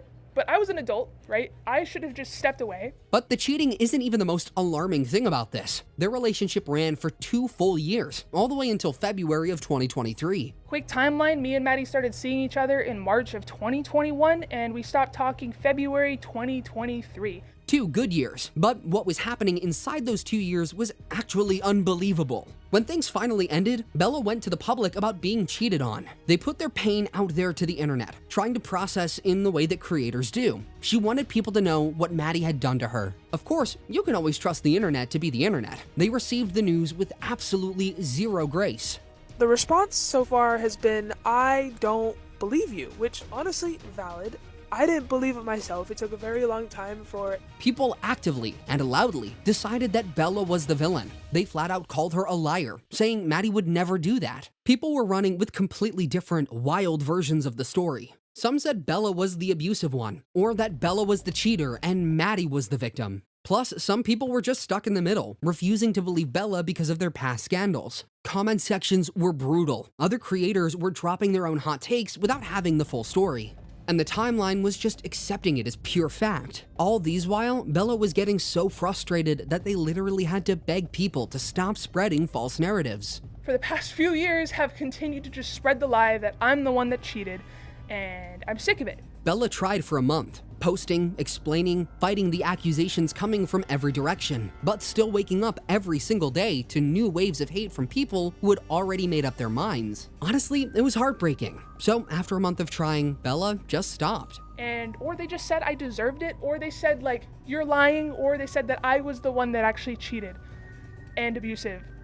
And we're gonna address all that, those allegations as well. But after a month of posting about it, I finally just shut up. Because it wasn't getting anywhere. It was actually just getting me more hate, and I couldn't handle it.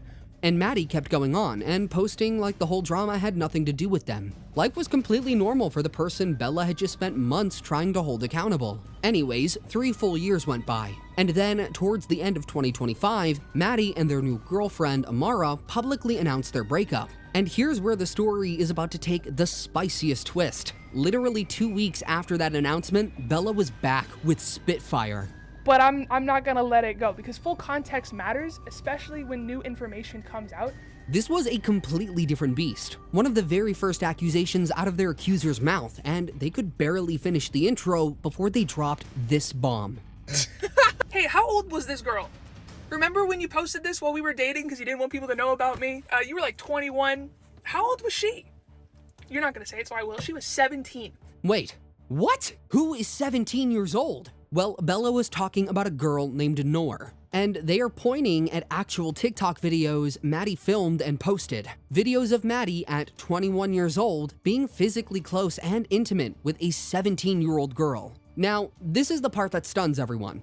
These videos weren't hidden. They weren't buried on some dark web forum. They had been sitting publicly on the internet for 5 full years. Fan communities had literally formed around Mattie and Noor. People were making edits of them.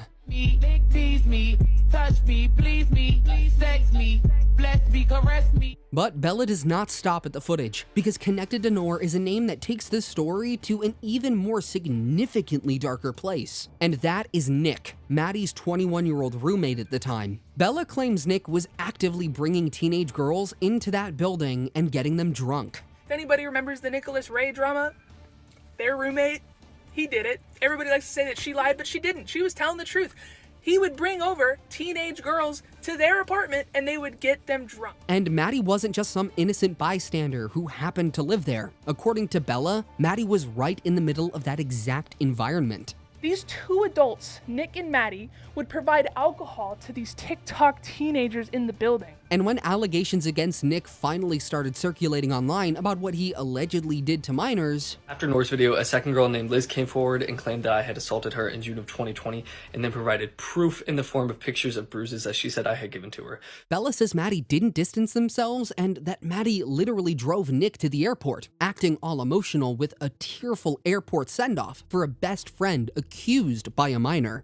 But you stayed friends with him. You drove him to the airport. Big emotional hug and cry goodbye because you were going to miss your best friend that did this to minors. Because you did it too. While that was still hot, Bella decided to increase the heat by moving straight onto the text messages. Yes, alongside the footage, Bella brought receipts, multiple screenshots of them. And the first text shows Mattie allegedly messaging someone they knew was underage, telling them that being 17 doesn't matter. Text you in like 20 minutes. Yeah, you know, I'm just 17, right? Like, I don't know how old you are. Yeah, don't worry how I'm good. I'm not that much older. That's crazy. It's so sad we can't meet in person because of this stupid pandemic. So this is the middle of the pandemic. You're texting minors. Then Bella reads out this massive text exchange. They explain how Noor reached out to them after 5 years because she was so disgusted that Mattie and Nick were such good friends. And then Bella decided to drop a screenshot of a message Mattie allegedly sent to Noor. Well, it's crazy. And then she said, like, I'm sorry, what was the, I can't wait to take you on a second date when you turn 18. A second date? Wait a minute. I remember Mattie saying, I can't wait to take her on a date when she turns 18. A second date? Now, think about it. If the message says a second date, that means a first date already happened while she was still a minor, right? That would mean Mattie was already counting dates with an underage girl. Except, the message does not actually say the word second. But honestly, even without the word second in it, look at what the sentence actually is. An adult knows they're talking to a minor, and instead of backing off, their response is to write down exactly how much they're looking forward to a specific moment that minor turns legal. With or without that extra word, it is completely weird. With your goddamn age? You just say, don't worry, I'm not that much older. And then we got the 2020 COVID texts. There was this one girl who was 17 in 2020. Is a screenshot that I already posted. The whole world is locked down. Creators are hosting Zoom calls and Among Us games with their fans. The average age on these calls is around 20. Then, Mattie allegedly starts privately messaging someone from one of those calls, only for that person to also reveal they are 17 years old. Yeah, you know, I'm just 17, right? Like, I don't know how old you are. Yeah, don't worry how I'm good. I'm not that much older. That's crazy. It's so sad we can't meet in person because of this stupid pandemic. So this is the middle of the pandemic. You're texting minors. Okay, what's with the 17-year-olds though? Anyways, Bella isn't thinking about ceasefires yet, as her next move was to talk about the anonymous DMs from multiple people, claiming they had uncomfortable contact with Mattie when they were minors too. One of them claimed to talk to Mattie during COVID when they were underage. They were 20. I don't know if it's true. I don't know shit about them, but I told them I was 17, and they continued to reach out to me to ask to FaceTime and stuff. It was over COVID, so hanging out was like a no-go, but it was all just really weird. I can send you receipts. Then another person dropped this bomb, showing texts that were super inappropriate. But this person said, it was like 4 years ago, my cousin and I were hanging out, and she was showing me that Mattie was flirting with her, and we were like 13 at the time. Do I think that a 13-year-old can probably misconstrue a famous person texting them as flirting? Yes. Do I think that a famous adult should be texting 13-year-olds? No! The allegations just kept stacking up. Another girl stepped up saying she had a weird encounter. This person says, thanks for speaking up about Mattie. They messaged me too a few years ago when I almost turned 17. Then someone else alleged that Mattie was actively liking their thirst traps while they were only 16 years old. I also had another person reach out being like, hey, is it weird that like Mattie liked the thirst trap of mine when I was 16? Like, why are you on a 16-year-old's page doing that? Another person came forward claiming they were actually hanging out with Mattie in person when they were just 17. We have this person that said Mattie and I went on 2 dates down in Huntington Beach, California when I was 17. I thought it was so cool dating somebody older, but now I look back and I'm disgusted. But hey, if you thought that was bad, this one is the one that will actually make your stomach physically drop if true. Bella pulls up a DM where Mattie allegedly chatting with someone found out they were literally 14 years old, and instead of hitting block, just kept the conversation rolling. 18. Dude, are you not? No! 16? Y'all, this girl is almost 15. I don't know if you could do math, but that means 14 years old. And right when you think it can't get any worse, Bella drops the daddy issues text. Here, Mattie allegedly sent a message to a minor directly joking about giving them daddy issues. Yes, but I don't know, I'm probably gonna fuck you up. You're gonna have daddy issues. Uh-oh. Damn, okay. Surely, the internet absolutely lost its collective mind over this. Because, let's be real, you don't just accidentally type something like that to someone underage. Nah, that's not just a typo. That is a grown adult, fully recognizing the weird power dynamic they hold over a literal child and making a sick joke out of it. It crossed every single conceivable boundary. It wasn't just weird anymore, it felt like predatory behavior laid out in black and white. Never in my right mind would I be a 20-year-old telling a 14-year-old girl that I'm gonna f them up and give them daddy issues. People in the comments were livid. They kept calling out how disgusting the whole exchange was. Oh, and Bella wasn't done. Our tea partner even reads out a text where Mattie is allegedly talking to an 8th grader, a literal middle schooler. The timeline was practically hyperventilating at this point. You had viewers in the comments who genuinely gagged. Like, people couldn't even process what they were looking at. This commenter said, "I started to feel sick at the screenshots of Mattie trying to take on a parental role with a 14-year-old. As a victim of this is how it starts. Every single time adults have me, they have acted as if they were taking on a guardianship role in my life. If anyone tries to justify his behavior there, then you've clearly not seen how act. It's one of the many tactics they can use to make you feel safe and normalize being an adult talking to a minor." But hold on, because as soon as the shock wore off, people immediately started asking the obvious question. How do we know any of this is real? We all know anyone can type some messy stuff into a phone, change the contact name on top, and fake an anonymous DM for clout. So how does Bella corroborate any of these anonymous accounts? Because I asked them, like, hey, do you have the phone number? Like, what is it? And it matched Mattie's exact number. Well, the corroboration was literally just these people had Mattie's phone number saved in their contacts. But wait, is that it? Having a phone number in your contacts only proves exactly one thing, that a phone number exists. It doesn't prove how old the person was when they got it, what the actual conversation was, or if the screenshots were even real. And what makes it sketchier is that several of these anonymous accounts just stopped responding entirely the second Bella asked them for more details. They never responded, so. Some of them had absolutely no screenshots attached to their claims at all. Just words. And the ones that did have screenshots, they were heavily cropped with zero surrounding context that would actually verify anything. And then they said that they couldn't get their old phone, they couldn't find it, but they did find the screenshot that they took when it happened, because they, even back then. Okay, so then Bella switches gears and brings in Amara. If you follow this drama at all, you already know this name. But if you haven't been following, here's a little catch up. Amara is Mattie's most recent ex. She and Mattie did the full public hard launch, showing off their relationship everywhere, looking like the perfect TikTok couple. They were together all the way up until late 2025, when they officially announced their breakup.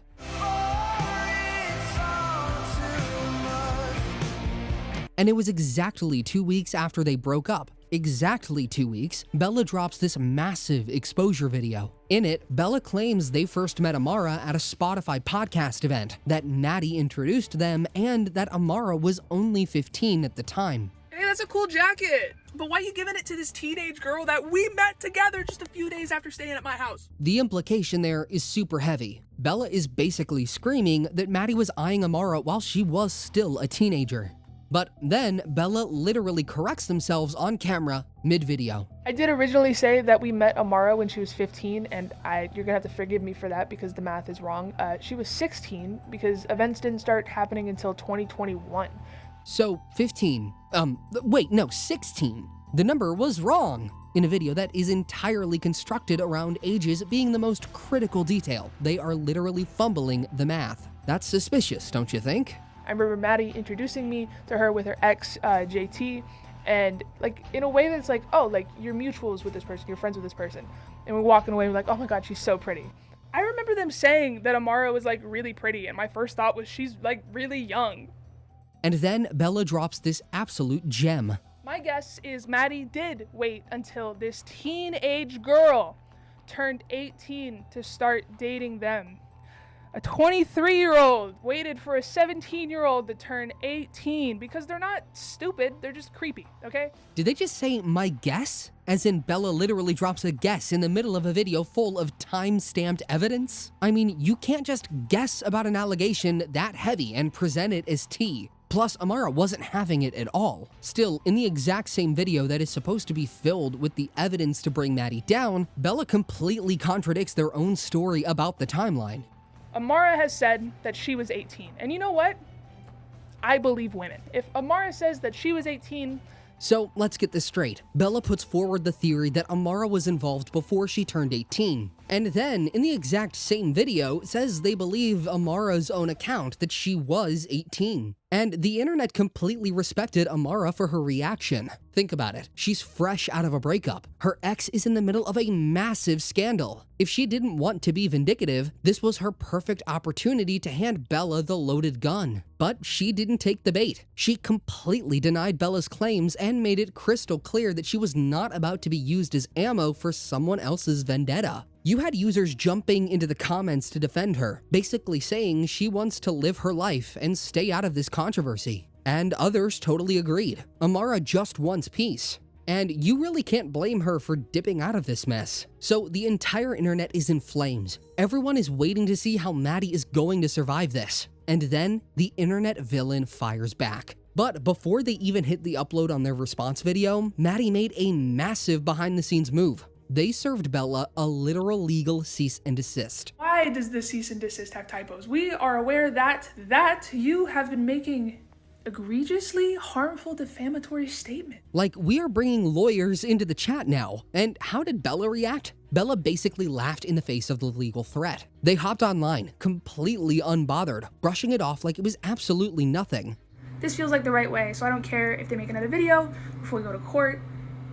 I've said what I've had to say. However, the real moment everyone was waiting for happened on February 22nd, 2026. Mattie finally uploads to YouTube. It's a 13-minute video with the title, "The Lies Stop Here." From the very first frame, the energy of this video is crazy specific. It is completely deliberate. Mattie isn't frantic, like they have clearly organized every single thought in their notes app. They open the video by thanking the audience for waiting before rushing to conclusions, which is such a smart PR move because it immediately positions the accused now as the mature adult in the room who deserves our patience. So first off, I want to start this video by saying thank you for coming here and listening to my truth, because you did not have to. But with that being said...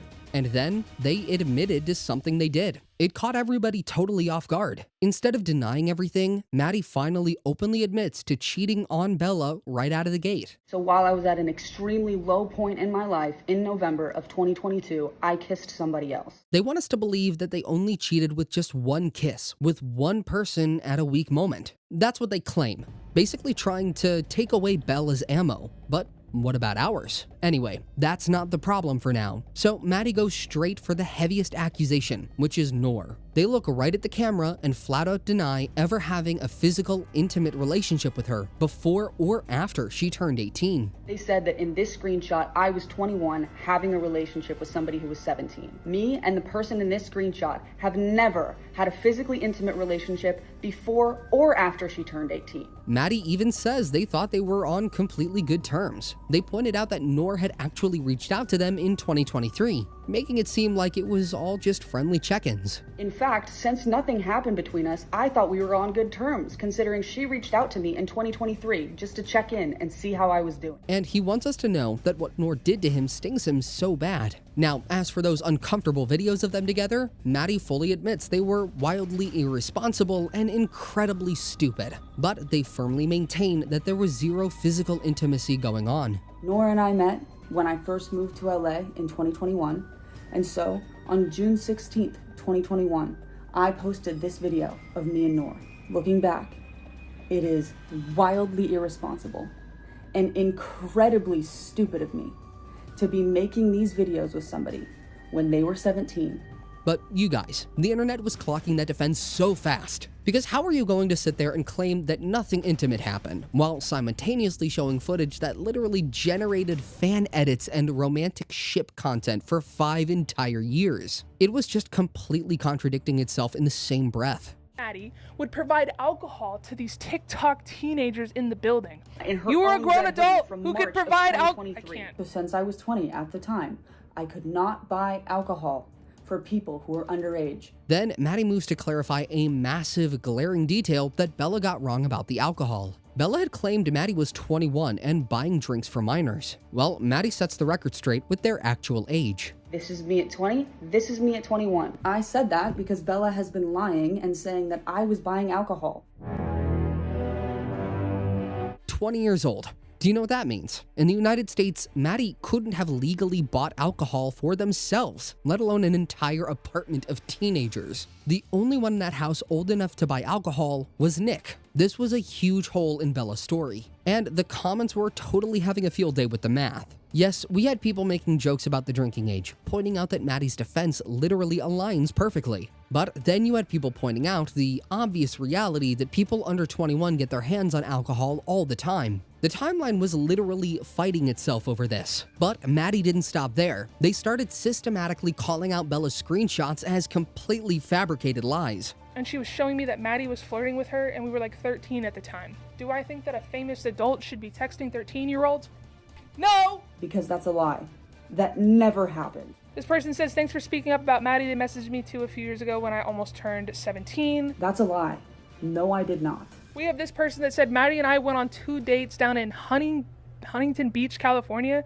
When it came to that horrifying daddy issues text, Mattie actually admits to it. They call it an idiotic joke, say they deeply regret using that language, and insist that they actually cut contact immediately after finding out the person's real age. And for some idiotic reason, I tried to make a joke. I deeply regret sending that text message. I should not have been using that language with somebody who was younger than me. I should not have said that. But then, Mattie would also go on to drop the absolute mic. Bella thought she had the ultimate smoking gun. That's crazy. This is like actually crazy. You just showed this, like you cut it off.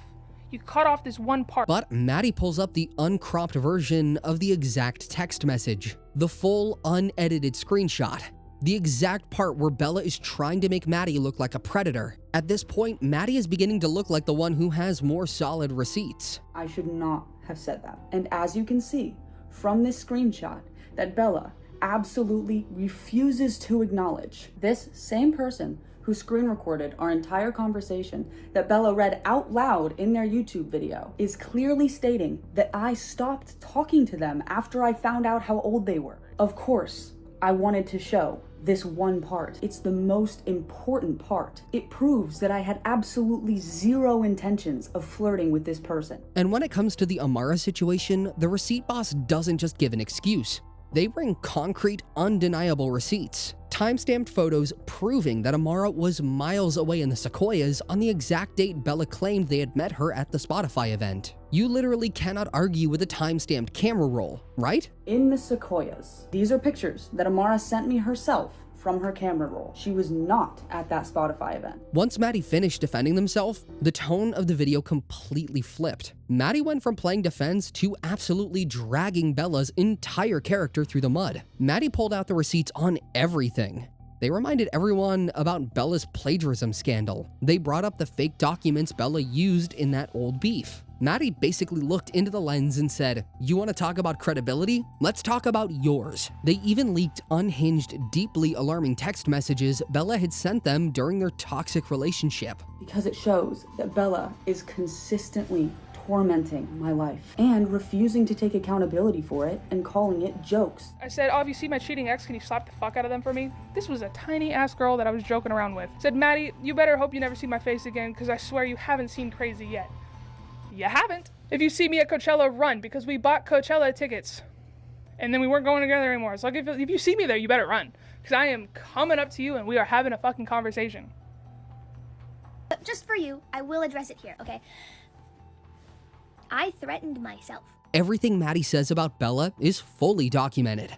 It's brutal, but you guys, there is a massive, glaring absence in this 13-minute video. One name does not appear anywhere, not even in passing. That name is Nick. The internet caught it immediately. The comments were flooded with people asking why Mattie was protecting Nick, and Bella hopped right onto it, doing a response pointing out that exact omission. But you know what they didn't put in their video? Nick. They didn't mention Nick at all. I wonder why. But at the same time, the timeline wasn't letting Bella off the hook either. People were still asking the accuser questions. Like, if they cared so much about these minors, why did they wait until Mattie broke up with their new girlfriend to drop this video? Why sit on it for years? Well, if you're also on that train of thought, Bella claimed they didn't know the full context of the allegations until recently. They're the ones coming out. They're the reasons why I came out and talked about this now. Talked about the cheating years ago. Talked about these minors recently because I didn't know until recently. But for a lot of people, it felt a lot less like a rescue mission and way more like a jealous hit job, perfectly timed for maximum damage. Anyways, just when the internet was ready to tear each other apart over who was lying, the actual girl at the center of the timeline steps up to the mic. Noor drops her own independent statement. There's a very serious situation that I've been meaning to address, and I just needed to gather myself and all my stuff so that I could lay it out. She immediately clears up those 2023 text messages. You know, the ones saying Mattie used to prove that they were on good terms. People thought she was just making friendly small talk. I had sent some text messages to Mattie back in February of 2023, just kind of making small talk. But Noor explains what those texts were, that she was trying to verify Mattie's phone number because she was filing a literal police report. A police report against Mattie's roommate, Nick, for sexual assault from back when she was 17. The text messages to OnlyJS saying that I wanted to be involved was because I had to file a police report against Mattie's roommate Nick back in 2021, and Mattie was no help to that case at all. In 2023, the case got transferred to a new detective, so Noor had to go back and re-verify all of her contacts. According to her, that is the only reason she texted Mattie. And tragically, the case eventually went inactive because the people involved, including Mattie, did not cooperate with the investigation. Mattie wasn't the only person whose phone number I had to give over to the detective, so there was more phone numbers other than Mattie, but from what I know, there was no cooperation from anybody else involved, hence why the case is no longer active. And then, Noor addresses Mattie directly. She doesn't accuse Mattie of a crime, but she absolutely does not let them off the hook either. I just want to say that I am not accusing Mattie Westbrook of any type of crime or assault, but I do think it is very, very weird as a 20-year-old to be hanging out with 17-year-olds and minors. Mind you, also providing alcohol and an apartment for said minors to drink in. And same as what her partner in this fight said, she also didn't like the way that Mattie stood behind his friend after all that he allegedly did to her. Continued to stand behind their old roommate after multiple people had come out about them getting assaulted by him. Now, you know how people on the internet love to play lawyer. My experience with Mattie when I was 17 years old was very inappropriate and very weird behavior coming from somebody who was 20 years old. They saw Noor use the word weird instead of throwing around heavy criminal buzzwords, and they immediately tried to downplay the severity of it. You literally had people in the comments trying to justify it. But Noor shut that down so fast. She reminded everyone that regardless of the age gap, the adult always knows better. And no matter what, 17 and 20 is not right, even if it is a 3-year age gap, even if the person is just about to turn 18, it doesn't matter. That is still a minor and an adult, and the adult always knows better in those situations, so you cannot blame the minor. And when you're a victim finally speaking out about your own trauma involving massive internet celebrities, you aren't worried about drafting a textbook legal brief. You just call the behavior exactly what it was to you. Deeply, horribly weird. So now we have all these videos, and the internet is doing what it does best, analyzing the vibes. At this point, one of the most discussed things wasn't even the receipts themselves. It was how completely differently Bella and Mattie delivered their messages. Mattie simply came off as the more reliable narrator. They were calm, succinct. Meanwhile, Bella sounded frantic and aggressive. Mattie comes across as a more reliable narrator.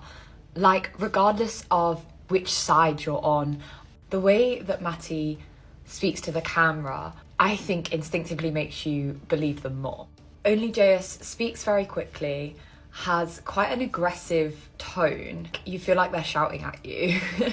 And they're not very succinct in what they're trying to say either. Well, Bella said it comes off that way because she doesn't know how to fix her tone. However, the comment section was an absolute battlefield. You had people completely divided. Some people said Mattie's proof sat perfectly right with them. Most pointed out Bella's massive history of lying, which isn't that far off either. And honestly, poor Clue summed up the entire internet's mood, saying she felt like she was being manipulated by two divorced parents. Literally same. Whichever way you look at it though, there are still massive gaping holes in this story. Because why did Mattie completely ignore Nick's name? Are Bella's anonymous DMs real or just another fabricated lie? Is Bella doing this out of pure revenge because of their own cancellation years ago? Is it that we cancel people for what they said as teenagers, but not like try to hold accountable the people that are getting with teenagers? Anyways, Mattie's next move after these accusations was to completely nuke their social media presence. They deleted all of their social apps, and of course that sparked a whole new debate. Was it guilt or just protecting their peace? I deleted all of my social media. Yeah, so Snapchat is gonna be my main, source of content. We have comments saying innocent people don't run and hide, but then we have those jumping in defending them, pointing out that social media is a toxic wasteland, and leaving is just what you have to do to survive it mentally. This story is literally unfolding as we speak, and honestly, you guys, we have absolutely no idea what's gonna hit us next. We just have to be ready. But I'm also here to disprove the disgusting lies that Bella is spreading about me right now. They've been a constant poison in my life for years, and this is my last video addressing them.